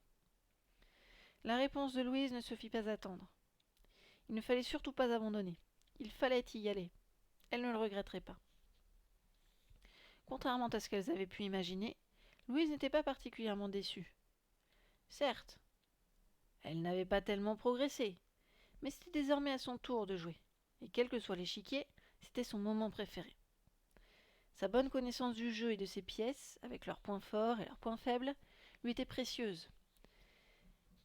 Si ces 2 pions n'étaient pas arrivés à leur but, c'était probablement qu'ils avaient besoin d'un appui, un renfort. Qu'à cela ne tienne. S'ils avaient besoin de soutien, ils en auraient. Mais qui pour les aider? Forcément une pièce bien plus forte et plus puissante. Une pièce qui n'avait pas hésité à se déplacer. Un fou, par exemple. Et ça tombait bien. Louise en connaissait un. Gaiben, le frère de Nolwenn. Lui aussi était en Bretagne. Lui aussi était hardi du haut de ses 15 ans. Rien ne lui faisait peur. Rien, pas même les Corrigans. Non seulement il aimait relever des défis, mais en plus il avait une petite dette envers Louise. Et à ce titre, elle aurait pu lui demander d'aller décrocher la lune. Il l'aurait fait. Alors, ce ne serait pas d'accompagner 1 ou 2 filles pour récupérer un grimoire en forêt à la tombée de la nuit qui lui poserait un problème. D'autant plus qu'il a affirmé en avoir déjà vu des dizaines. Conformément à la stratégie qu'elle s'était fixée en début de partie, il suffirait lui aussi de le titiller, de le stimuler un peu, pour le mettre en jeu. Là encore, un message court ferait parfaitement l'affaire. La pause déjeuner au Ristorante La Basilica était l'occasion rêvée de poursuivre la partie entamée un peu plus tôt, dans la matinée. Sous l'indifférence de ses parents, qui n'en finissaient plus de relire la carte et le menu, Louise composa un nouveau texto, tout en sirotant une Sandbitter au goût amer. Aujourd'hui, je me sens enfin prête à faire ce que tu me demandes depuis 3 mois. Et aujourd'hui, je me sens enfin prête à faire ce que tu me demandes depuis 3 mois. Le message quelque peu énigmatique partait lorsqu'Émilie releva la tête en direction de sa fille. « Ça va, Louise? Tu ne dis plus rien? Pourtant, ce matin, on n'entendait que toi. Toi, d'habitude si calme, si indifférente à tout ce qui se passe. Je trouve étrange depuis qu'on est arrivé en Italie. Et je ne parle pas du ton avec lequel tu nous parles. » « Non, ça va, répondit Louise. Vous inquiétez pas, ça doit être l'adolescence, c'est hormonal. » « Ce n'est pas toujours facile d'évoquer ces problèmes, mais j'en sais quelque chose, dit Franck. Mais si tu veux parler, on t'écoute. Non, non, tout va bien, répéta Louise. Bon, tant mieux, dit Émilie, en regardant le serveur apporter la calzone que Louise s'était commandée. Sous des yeux émerveillés, le chausson faisait son apparition. Jamais Louise en avait vu d'aussi appétissant.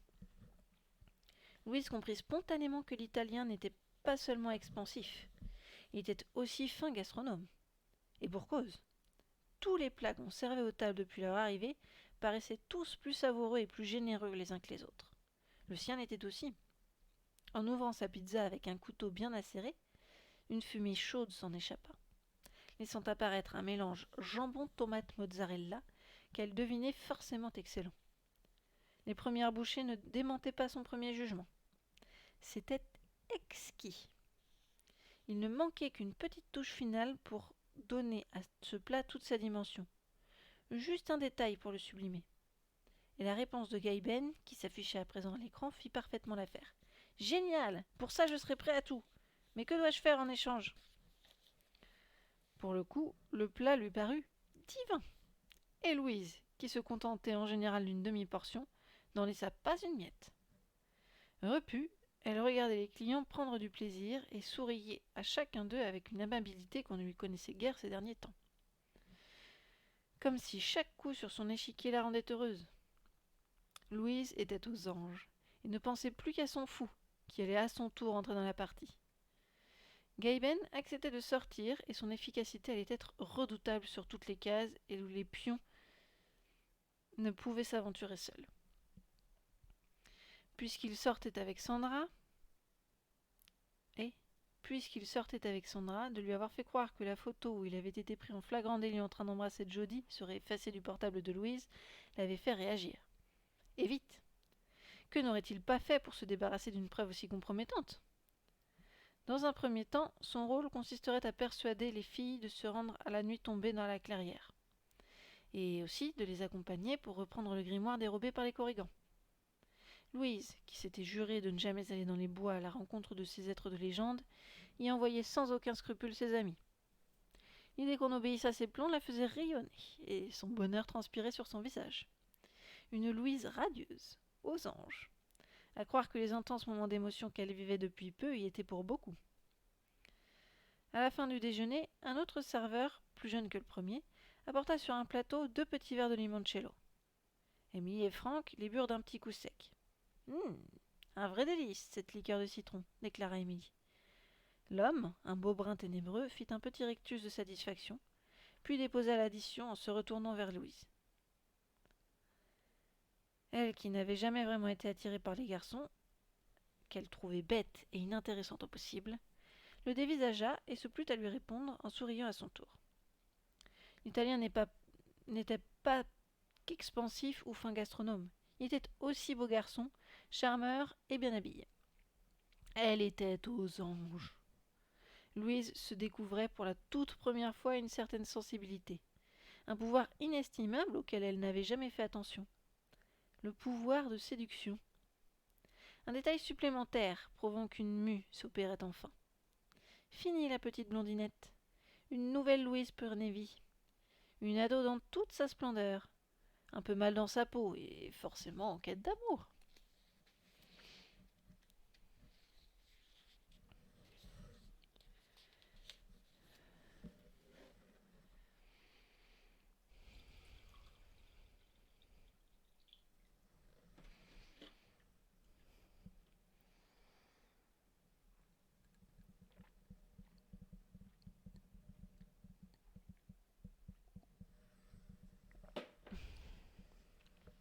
Chapitre 16. Pour Gaëben, pas une minute à perdre. Il lui fallait à présent élaborer un plan pour quitter sans encombre la maison, tout en échappant à la vigilance de la grand-mère Gifreline. Il lui fallait aussi trouver un stratagème pour récupérer le grimoire aux mains des Corrigans.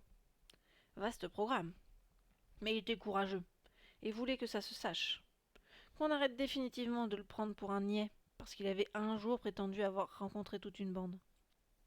Pour cela, il s'était replongé pendant des heures dans ses lectures d'enfance, et avait peut-être trouvé la faille à ses esprits maléfiques, tant craints et redoutés. La nuit commençait à tomber tout doucement sur la Bretagne. Encore fallait-il que Geffreline aille se coucher, avant de s'enfuir silencieusement par la fenêtre de sa chambre. Lorsque la chose fut faite, ils se rendirent dans la cabane, au fond du jardin, et portèrent à bout de bras leur vélo jusqu'à la route goudronnée, s'évitant ainsi tout bruit susceptible d'éveiller la grand-mère.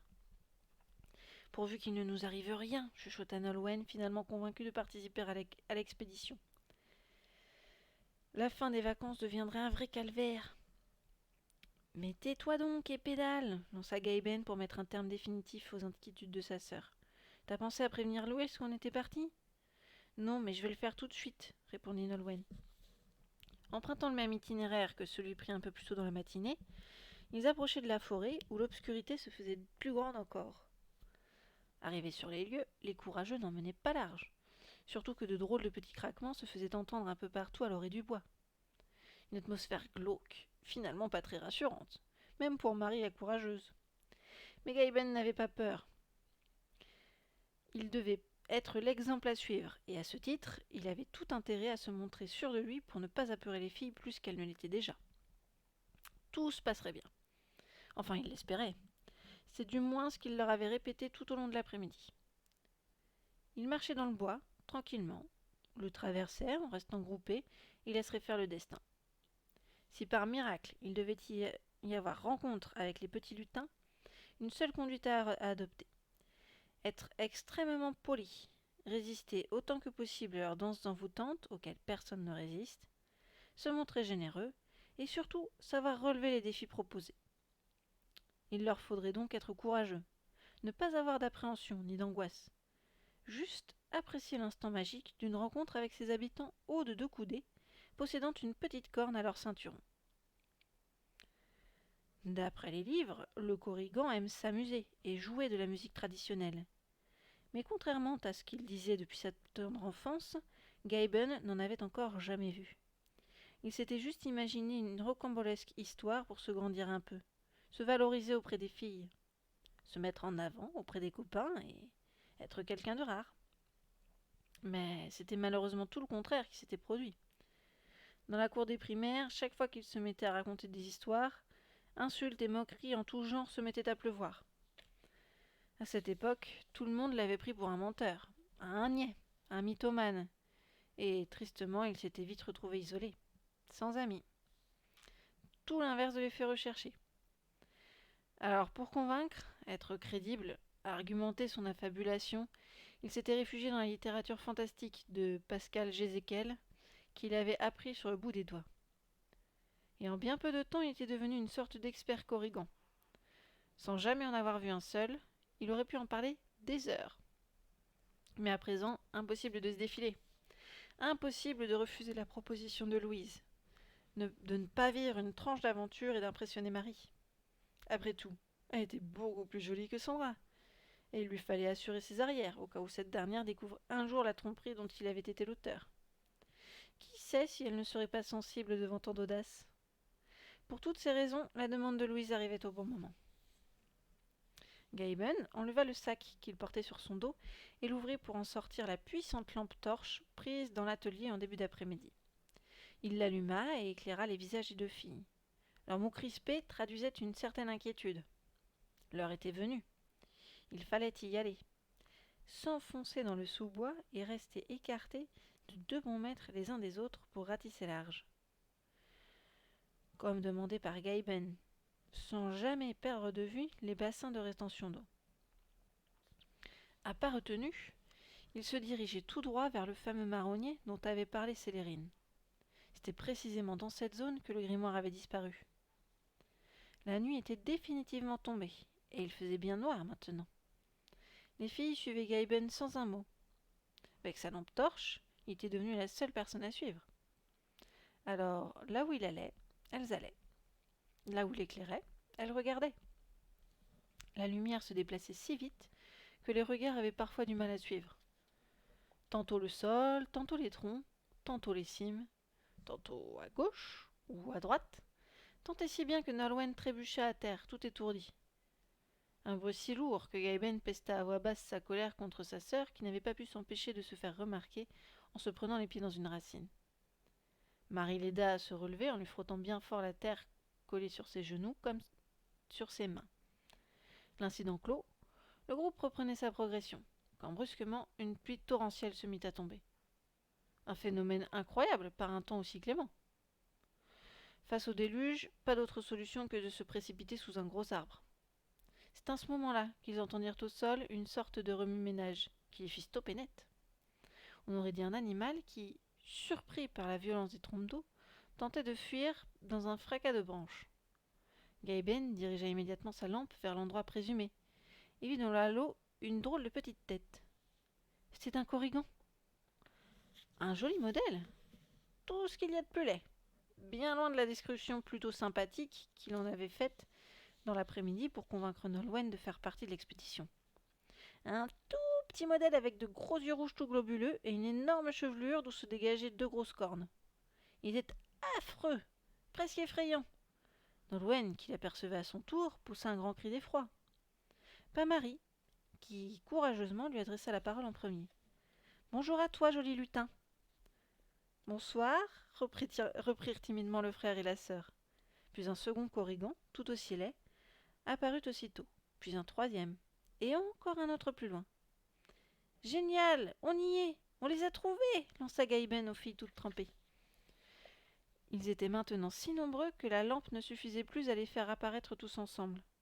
Du coup, ils entraient les uns après les autres dans le faisceau de lumière, et Marie les saluait tous à tour de rôle. « Bonjour à toi aussi, joli lutin. »« Oui, à toi aussi. Et toi aussi. Bonjour. Bonjour à tous, s'épouvonnait Marie. « Nous sommes vos amis. N'ayez aucune crainte, » saccada Gaben, soudainement devenu bègue. Mais alors, ils existent vraiment, lança Nolwenn. Louise ne nous croira jamais. Sauf si on récupère vraiment son grimoire. Malgré un trop-plein d'émotions qui l'empêchait de s'exprimer de façon habituelle, Gaiman était devenu le garçon le plus heureux de la Terre. Ouais, ouais, ils sont bien là. C'est vrai, il ne rêvait pas. Ils étaient là, juste devant lui. Et devant témoin en plus. Tout le monde dirait bientôt qu'il n'a jamais été le mythomane et l'idiot qu'on a toujours prétendu. Grâce à Louise et à cette improbable rencontre, il mettrait enfin un terme définitif à cette réputation qui l'accablait depuis bien trop longtemps. Encore fallait-il en sortir vivant. Yves-Guy, fais cesser la pluie, ça suffit. Je n'entends pas ce qu'il dit, ordonna l'un des lutins qui, avec sa barbe en pointe et ses sourcils broussailleux, avait l'air d'un chef. Qu'avez-vous perdu pour oser venir nous déranger à l'heure de notre fête? Nous venons chercher un livre perdu près de ce marronnier, il y a environ 40 ans, répondit Marie. Vous ne l'auriez pas vu par hasard? Laisse plutôt parler Gaïben, suggéra Nolwenn. Amusons-nous d'abord, répliqua l'ancien. C'est la tradition lorsqu'il y a des visiteurs. On verra après.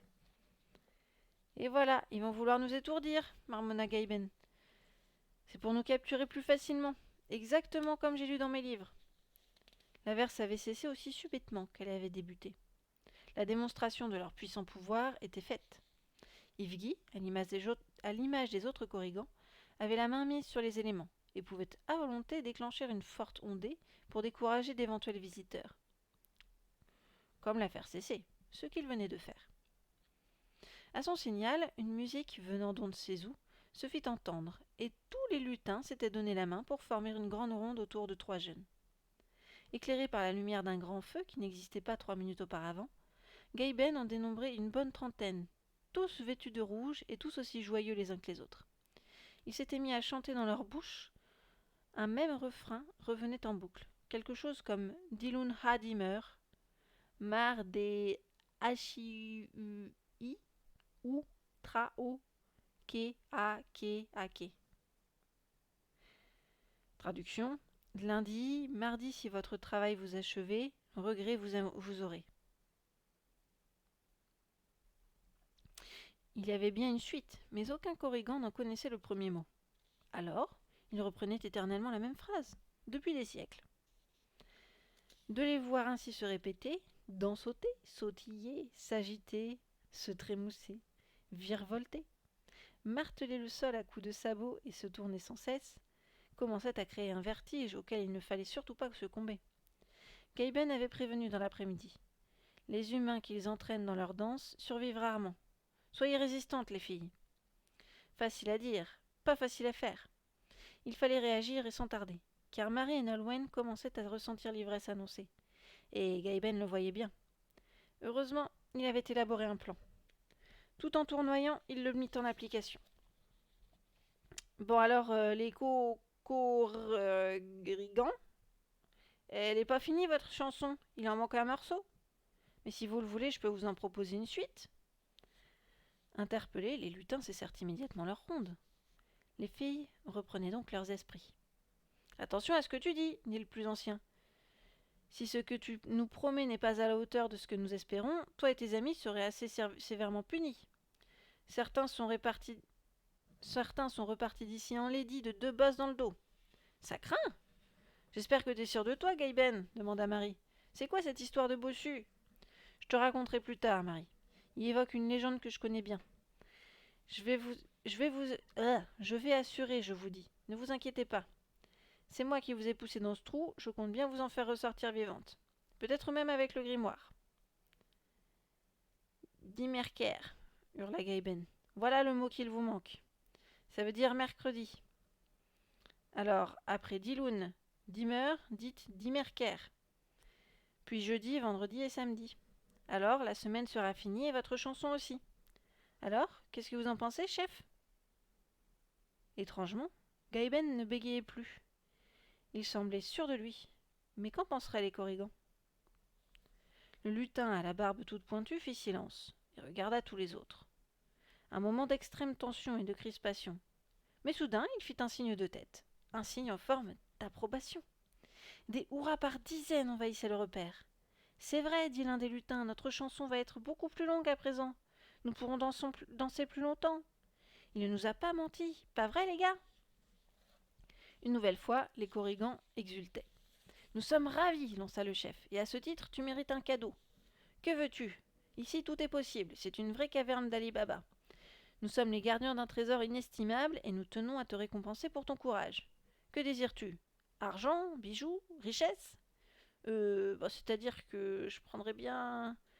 Gaben hésita un instant. La tentation était forte, mais il se souvenait parfaitement de la raison de sa visite.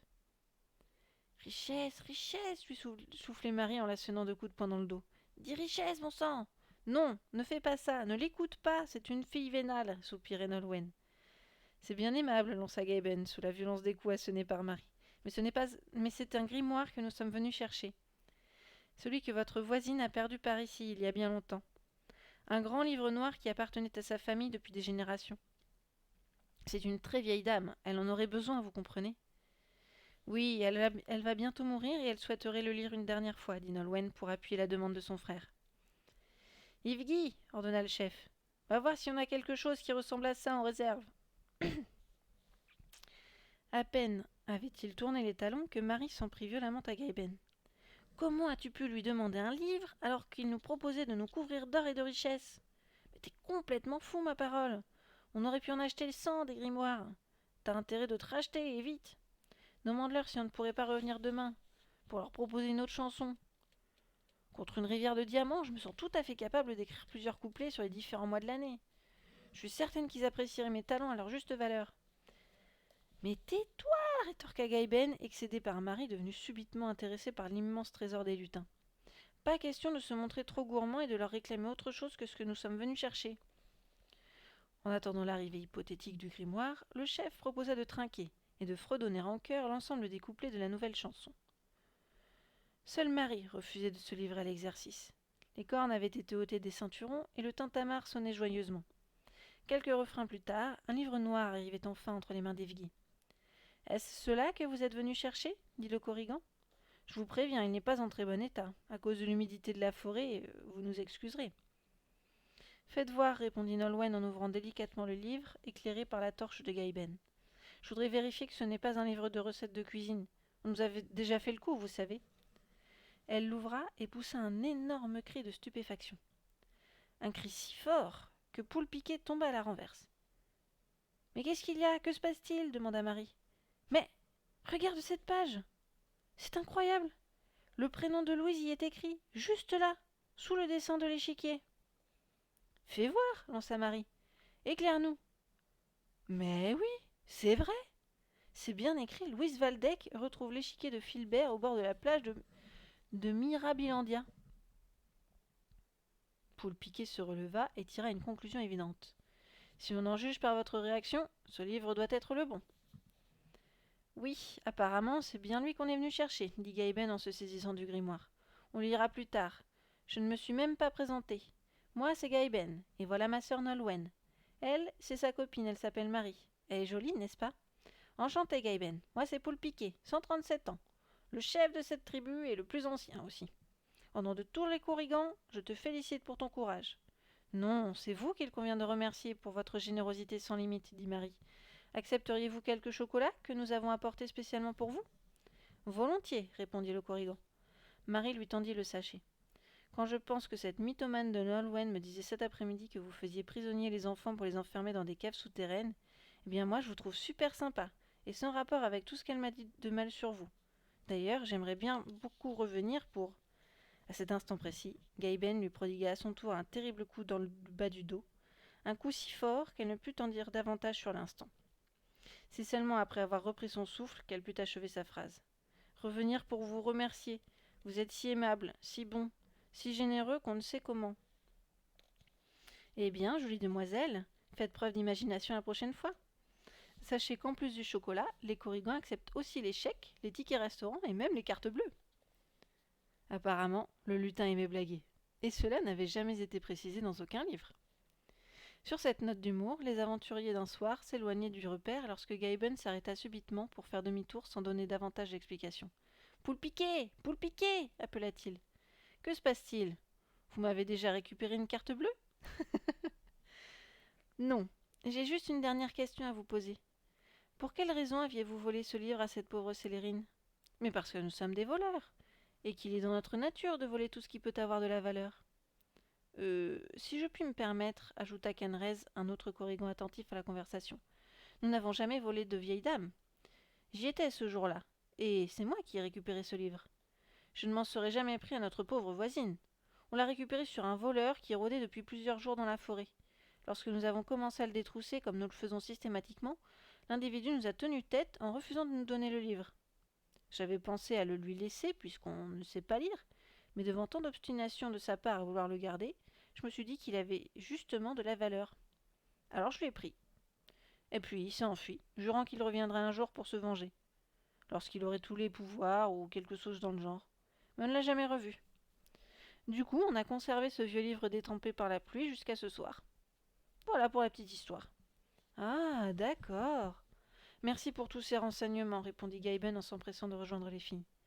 T'en as mis du temps, lui reprocha sa sœur. Qu'est-ce que vous êtes raconté?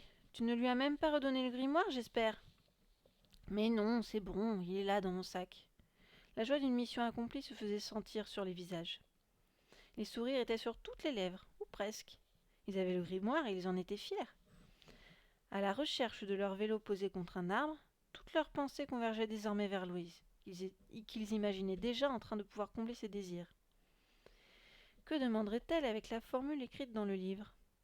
Mais soudain, derrière un arbre, un individu bien plus grand et bien plus laid que ceux du repère précédent apparaissait devant eux, sans bouger.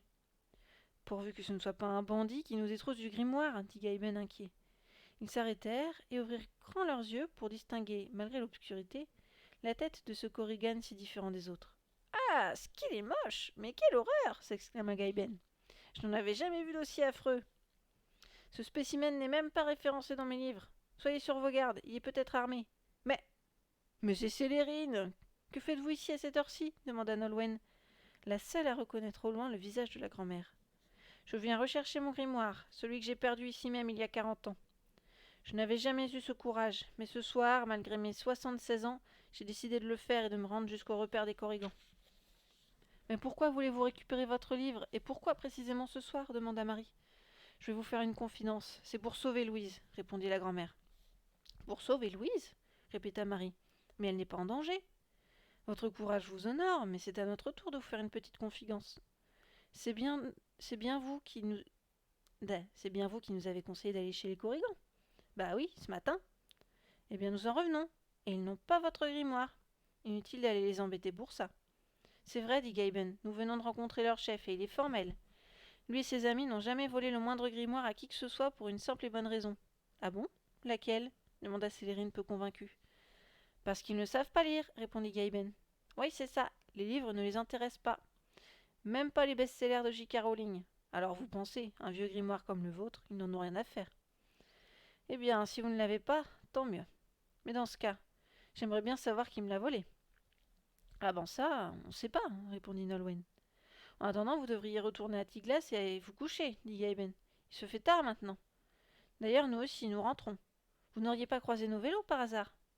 Vos bicyclettes? Si, elles sont là-bas, contre l'arbre à la lisière du bois. Quand je pense que les Corrigan n'ont pas mon grimoire, répéta Célérine. Ça alors, je l'aurais pourtant juré sur Saint-Gildas. Mais puisqu'on vous le dit, insista Marie. On pourrait en reparler demain, proposa la vieille femme. Passez donc me voir à Tiglas. Ça me ferait tellement plaisir d'avoir un peu de compagnie. Et puis, vous me parlerez des Corrigans en mangeant de la galette. Il m'en reste encore. Avec plaisir, répondit Gaben. De la bonne galette, c'est mon plat préféré. Allez, bonne soirée, Célérine. Voilà, l'affaire était pliée. Pas question de donner le grimoire à qui que ce soit d'autre qu'à Louise, la seule à en avoir réellement besoin pour libérer la magie de son échiquier. Pas question non plus de laisser Célérine aller au repère des Corrigans pour y apprendre que son grimoire était désormais entre les mains de 3 adolescents. Une telle complicité dont il n'était pas peu fier. Oh là là, comment elle nous a cru, lança Marie. Oui, on a bien joué sur ce coup-là, confirma Gaben d'un air jubilatoire. En plus, elle nous propose même des galettes. T'emballe pas trop vite, Gaben, dit Nolwenn. Tu risquerais d'être déçu. J'ai jamais rien mangé d'aussi étouffant de ma vie. En tout cas, dit Marie, si j'avais des doutes, maintenant j'en ai plus. Avec l'âge, la pauvre Célérine est devenue complètement maboule. Comme si Louise pouvait être en danger à cause d'un grimoire. Non mais n'importe quoi. Dans l'orée du bois, on n'entendait plus que leur rire, qu'ils laissaient définitivement éclater. Célérine comprenait le plaisir immense qu'ils avaient pu ressentir à avoir croisé les Corrigans. Elle qui n'avait jamais osé s'aventurer près de leur repère. La vieille femme rentrait vers sa demeure, parlant seule, en s'appuyant sur son bâton, qu'elle tenait fermement pour ne pas trébucher. Elle se rassurait. Oh, ce que je suis contente pour ma petite fille. Ils n'ont pas retrouvé le grimoire. Sans lui, pas de formule. Pas de formule, pas de vœux. Pas de vœux, pas de malédiction. Et pas de malédiction, pas de mort. La simple idée que cette petite ait pu retrouver l'échiquier et qu'elle demande le grimoire pour exaucer ses vœux me glace le sang. Cela la ferait immédiatement mourir à l'image de Sylvestre et du cousin Gourgon. Rien que d'y penser, j'en ai eu des frissons, toute l'après-midi, mais à présent, me voilà rassurée. Ils n'ont pas le grimoire, ils me l'ont juré et je leur fais confiance. Allez, un dernier chapitre, le 17. En attendant des nouvelles de la Bretagne, Louise s'était affairée à son blitz du soir. Entre deux coups, elle repensait à l'excellent après-midi qu'elle avait passé à la plage, même si elle avait dû répondre à d'innombrables questions posées par sa mère. « Eh bien, Louise, que s'est-il passé hier ? Amaury nous a dit que tu ne t'étais pas sentie très bien et que tu avais même un peu déliré en trouvant un vieux damier. Qu'en as-tu fait ? Amaury nous a dit que tu l'avais gardé. » Avec détachement, elle avait répondu un peu n'importe quoi et s'en était finalement bien tirée, sans susciter trop d'inquiétude. Seule face à l'échiquier, Louise radotait. Ah, celui-là, s'il pouvait tenir sa langue. À toujours la ramener, ça finira un jour par lui causer des soucis. Faudrait vraiment qu'il apprenne à se taire. Elle ne croyait pas si bien dire à propos de son nouvel ami, le meilleur qu'elle n'ait jamais eu. En 2 jours à peine, ils étaient devenus inséparables, de vrais confidents. Si proches que Louise s'était permis de lui demander d'être un peu moins bavard, notamment avec sa mère qui s'inquiétait facilement pour un rien, surtout ces derniers temps. Ce qu'il avait promis de faire.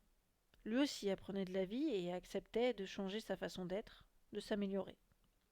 Lui qui parlait toujours, à tort et à travers, lui qui se mettait toujours en avant pour s'assurer d'être vu, avait pour la première fois compris qu'il pouvait être bon, parfois, de rester discret et d'en dire le moins possible. Inquiéter Émilie sur l'état de santé de sa fille, c'était peut-être la priver de sortie. Alors, puisqu'ils avaient convenu de passer la soirée du lendemain chez lui, mieux valait se taire et ne plus éveiller de doute. Tout au long de l'après-midi, Louise avait reçu quelques textos en provenance de Bretagne, qu'elle avait lus avec la plus grande discrétion. Tantôt Nolwenn, tantôt Marie, tantôt Gaëben. Chacun à sa façon avait donné des nouvelles pour la tenir informée de l'évolution de la situation.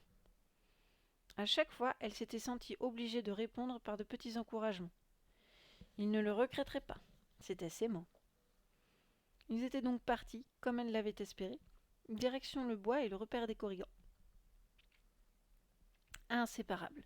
Ces 3 pièces allaient être en mesure de faire exploser n'importe quel bloc de résistance. Du moins, elle y croyait.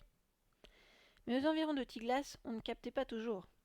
Louise le savait, et c'était sans doute pour cette raison qu'elle n'avait pas reçu de nouvelles depuis qu'ils étaient partis de chez Jeffreline. D'où son stress. D'où une nouvelle angoisse et une attente qui n'en finissaient plus. Il était maintenant plus de 23 heures. Et toujours rien. Alors, pour passer le temps, elle jouait sur sa tablette. À quoi ? Aux échecs, bien sûr. Pour une fois contre un adversaire électronique de son niveau. Pourtant, la concentration n'était pas au rendez-vous et les bonnes idées avaient un peu trop tendance à fuir l'échiquier pour se perdre en Bretagne. D'entrée de jeu, elle s'était retrouvée en difficulté, maîtrisant mal ses coups d'ouverture et concédait déjà quelques pièces. Son développement était moins bon.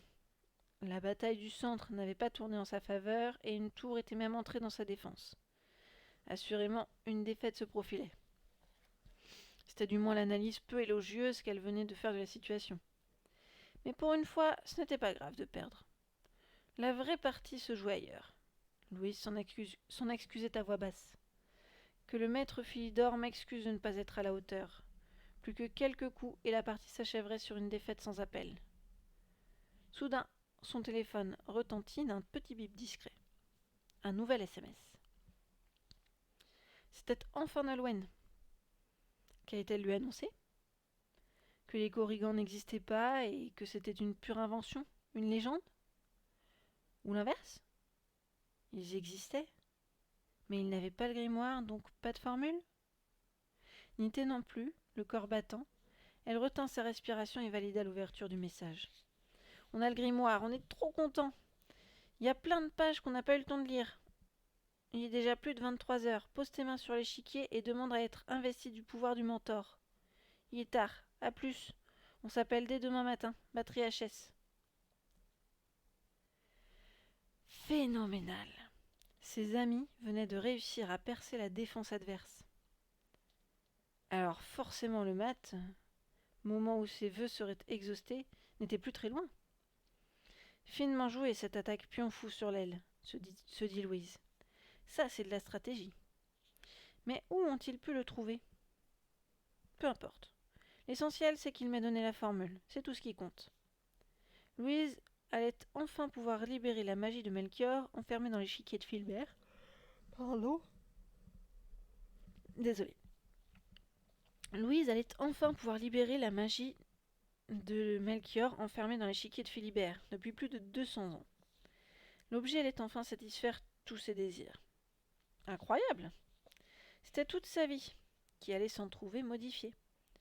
Pourtant, une chose l'interpellait. Un détail, même. Mais quand même. Depuis le début de sa quête, Louise s'attendait à retrouver une formule du genre abracadabra, sésame ouvre-toi, maltamel, ou encore Allo Morin, qui faisait ouvrir les portes de Poudlard. Et ce qu'on venait de lui écrire était très différent. Pas vraiment une formule, plutôt un pouvoir dont elle pourrait s'investir. Mais l'excitation était bien trop forte pour réfléchir plus longtemps à ce genre de détails. Nolwenn devait quand même savoir ce qu'elle disait. Alors, exécution. D'un grand revers de bras, Louise poussa la tablette et mit en pause sa partie pour sortir le petit échiquier toujours enfoui sous son oreiller rose. Aussi vite que possible, elle installa les 32 pièces noires et blanches et posa délicatement ses deux mains autour du plateau. Puis, sans réfléchir 2 secondes aux conséquences que pourrait avoir un tel geste, elle prononça l'incantation évoquée par Nolwenn. Un coup évident. Un peu trop facile, joué dans la précipitation. Qu'importe. Moi, Louise Waldeck, demande à être immédiatement investie du pouvoir du mentor. Elle ferma les yeux, pria de toutes ses forces, et attendit quelques instants qu'un miracle se produise. C'est alors qu'une aveuglante lumière blanche jaillit subitement de l'échiquier pour se propager le long de ses bras, puis sur son corps entier. Une tornade foudroyante de quelques secondes. Un mirage. Puis plus rien. Un grand silence. Louise regarda autour d'elle, stupéfaite. Que s'est-il passé? L'objet était-il aussi devenu magique Et l'objet était-il aussi devenu magique que ne le prétendait Célérine? Cette phrase est bizarre, non? L'objet était-il aussi devenu magique que ne le prétendait Célérine? Je sais pas. Allait-il accepter de combler ses désirs? Essayons, se dit Louise. Tiroir, ouvre-toi. Donne-moi quelques billets de 5 euros. C'est Louise Waldeck en personne qui te le demande, c'est pour mon frère. Rien. Une fois de plus, le tiroir n'obtempérait pas. Oh non, c'est pas vrai, je viens de m'investir un pouvoir. Je l'ai vu de mes propres yeux et je n'arrive à rien. Alors, c'était quoi toutes ces lumières aveuglantes? Et puis d'abord, c'est quoi un mentor? Intriguée, Louise se précipita sur sa tablette.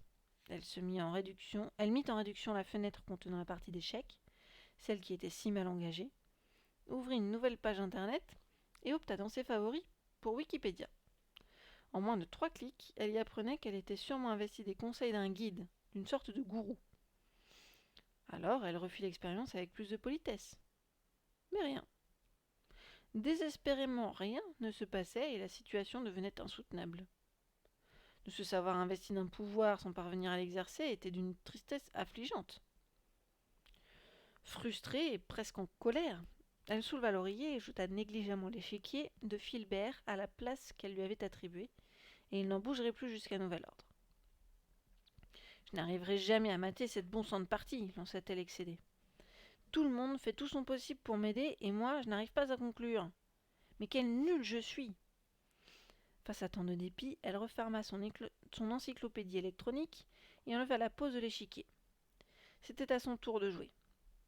Bien décidée à bâcler cette partie qui ne l'intéressait absolument plus, Louise regarda l'ordinateur faire son coup. Pion H2 en H3, avec pour but de chasser son cavalier positionné en G4. C'est à elle de jouer. Quand soudain, la case où sa pièce était menacée s'alluma d'une étrange lumière verte émeraude. « C'est quoi ce bug ?» s'interrogea Louise. « Ça ne m'a jamais fait ça auparavant. » Elle souleva son cavalier lorsque la case du pion F2 se mit à son tour à s'éclairer d'une même couleur, comme pour lui suggérer une case de destination. Mais qu'est-ce qui se passe encore? C'est quoi toutes ces lumières? Louise était dans l'incompréhension la plus totale. Elle retourna sa tablette dans tous les sens, à la recherche d'une explication. En vain. La tête entre les mains, elle se mit à réfléchir. Quelqu'un chercherait-il à me guider? À me conseiller? À grands coups de lumière verte? Ça me rappelle l'histoire du Gourgon avec sa lampe magique. C'est toi, Papy? C'est toi, Melchior? Pas de réponse. Évidemment. La case F2, suggérée par l'éclairage, ne présentait pas a priori une bonne destination pour le cavalier. Un coup étrange, qu'elle n'aurait jamais envisagé.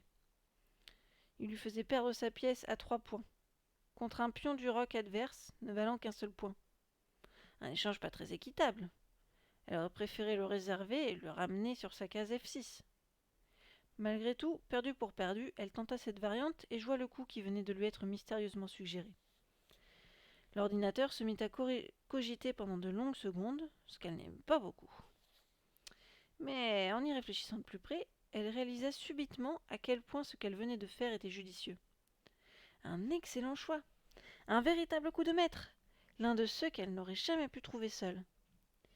Le cavalier faisait une redoutable fourchette, et sa prise par le roi était obligatoire. Ce que fit d'ailleurs le logiciel. Désormais affaibli par un tel sacrifice, le roi adverse s'exposait au contre-jeu de son adversaire et ne nourrissait plus d'espoir de s'en sortir. Louise l'emportait facilement quelques coups plus tard, toujours éclairée par ces fameuses lumières venues d'ailleurs. D'avoir finalement concédé une petite pièce lui avait permis de vaincre dans une situation désespérée. Un vrai coup de génie.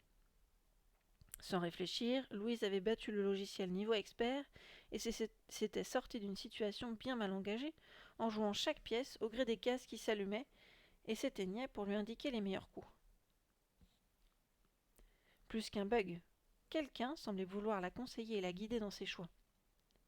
Mieux qu'un gourou, un mentor lui apportait sur un plateau toutes les solutions du jeu. Sans le savoir, Louise Waldeck venait de jouer tel que l'aurait fait le grand maître Philidor, dont le savoir jouer avait été enfermé par Melchior dans le petit échiquier de Filbert. La jeune joueuse bénéficiait de ses précieuses indications et jouait ses coups à lui, comme si elle était elle-même devenue ce joueur d'exception.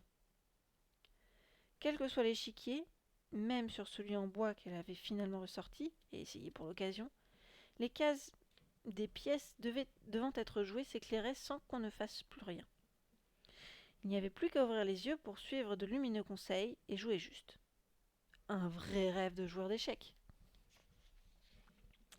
Intriguée et précautionneuse, Louise voulut vérifier que si elle seule avait cette perception de couleur émeraude, quitte à réveiller son frère en plein sommeil. Après tout, c'était lui en personne qui s'était proposé la veille pour revenir en cas de besoin.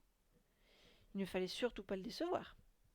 Lorsqu'il arriva en pyjama encore tout endormi dans sa chambre, elle lui demanda s'il était oui ou non en mesure de voir les cases de l'échiquier s'éclairer de vert à mesure des différents coups joués. À l'image du soir précédent, il trouva la demande de sa sœur bien étrange, mais sans broncher, il s'exécuta. D'un œil fermé et l'autre ouvert, bâillant à s'en décrocher les mâchoires, il regardait longuement la tablette de sa sœur et n'y voyait absolument rien d'anormal. que des cases blanches et noires, comme d'habitude. Pourquoi y aurait-il eu du vert? Bien qu'il n'ait pas dit un mot, et se soit contenté de répondre systématiquement en hochant la tête, sa réponse ne pouvait pas être plus claire. Il ne voyait rien. Rien de plus que d'habitude. Et Louise s'en trouva soulagée. Le sentiment du devoir accompli, il ressortit en tendant la main. Un billet de 5 € qu'elle s'apprêtait à lui remettre dans le creux de sa main ne lui faisait pas poser de questions. Traînant des pieds, il retourna se coucher, sans oublier de proposer ses services pour le lendemain, même heure, même tarif.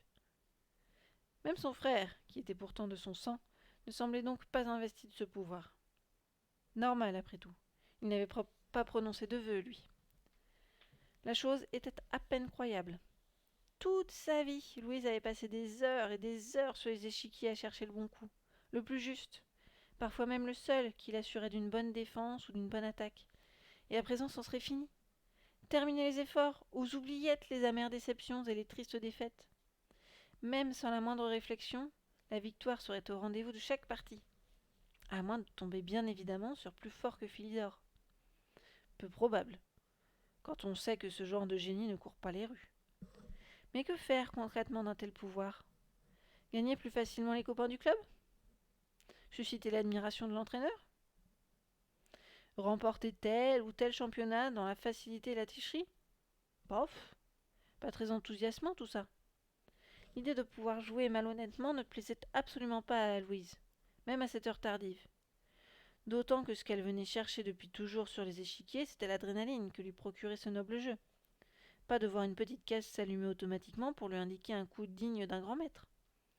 Si au moins l'aide du mentor apparaissait à la demande.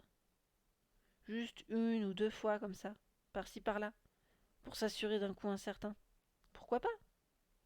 Mais d'être systématiquement guidé par un champion ne procurerait plus aucun intérêt à ce jeu dit de réflexion. Aucun plaisir à ne plus être qu'une main sans cerveau. Et puis, comment envisager un autre coup possible que celui indiqué par l'expert? Non. Dans ces conditions, le jeu n'avait plus aucun intérêt. Et son nouveau don de voyance s'avérait inintéressant au possible. Dès demain, elle demanderait à être désinvestie de ce qui la privait de facto de son activité préférée. Jouer pour s'inventer de belles histoires. Un vrai comble pour celle qui avait passé deux journées entières à la quête d'une formule qui hériterait finalement d'un pouvoir qui n'avait d'autre faculté que d'annihiler son jeu favori. Ce n'était pas du tout ce qu'elle s'était imaginé, du haut de la tour surplombant la place des miracles. Elle avait plutôt espéré que l'échiquier obéirait à ses désirs, et qu'il lui apporterait des petits trésors, qu'elle pourrait ensuite partager avec ses amis. Le moulin avait bien regorgé de confiture, de lait et de sel. La lampe avait bien indiqué le chemin pour retrouver l'âne-cou, et un trésor. Pourquoi ne satisferait-il pas ses désirs? Et son désir, ce n'était pas de devenir imbattable aux échecs. La simple demande d'être prochainement consacrée championne de France, championne d'Europe ou même championne du monde des moins de 14 ans la dégoûtait. Elle avait des valeurs, et puisque ce n'était pas une tricheuse, elle n'en ferait rien. Aucun usage. Me voilà punie, se dit-elle au bord des larmes. Je savais que la curiosité était un vilain défaut. La mienne semble m'avoir privée à jamais de mon loisir favori. Un vrai cadeau empoisonné. Un peu comme si quelqu'un s'évertuait à m'annoncer la fin d'un roman chaque fois que j'en lisais les premières lignes. Déçue d'elle, déçue de son pouvoir, déçue de sa vie en général, dont elle aurait tellement voulu pouvoir tourner la page, elle s'allongea, la tête dans la couette, et commença à pleurer. Impossible de contenir davantage sa tristesse, et surtout sa culpabilité pour avoir tenu à ses amis des promesses qu'elle ne pourrait finalement pas tenir. Épuisée par tant de sanglots, Louise s'endormit, en s'accrochant à un dernier espoir, celui qui était gravé dans le bois. Val Canube, qui lui rappelait pourtant que l'objet comblait les désirs. S'il fallait s'accrocher à un seul mot, autant que ce soit celui-ci. Peut-être en saurait-il davantage demain, après une lecture plus complète du grimoire. Allez, on se donne rendez-vous mercredi pour la suite. Chapitre 17 terminé, on pourra attaquer le 18. Je vous remercie d'être passé, je vous souhaite une bonne soirée une bonne nuit. Rendez-vous mercredi et n'oubliez pas la pub. Salut!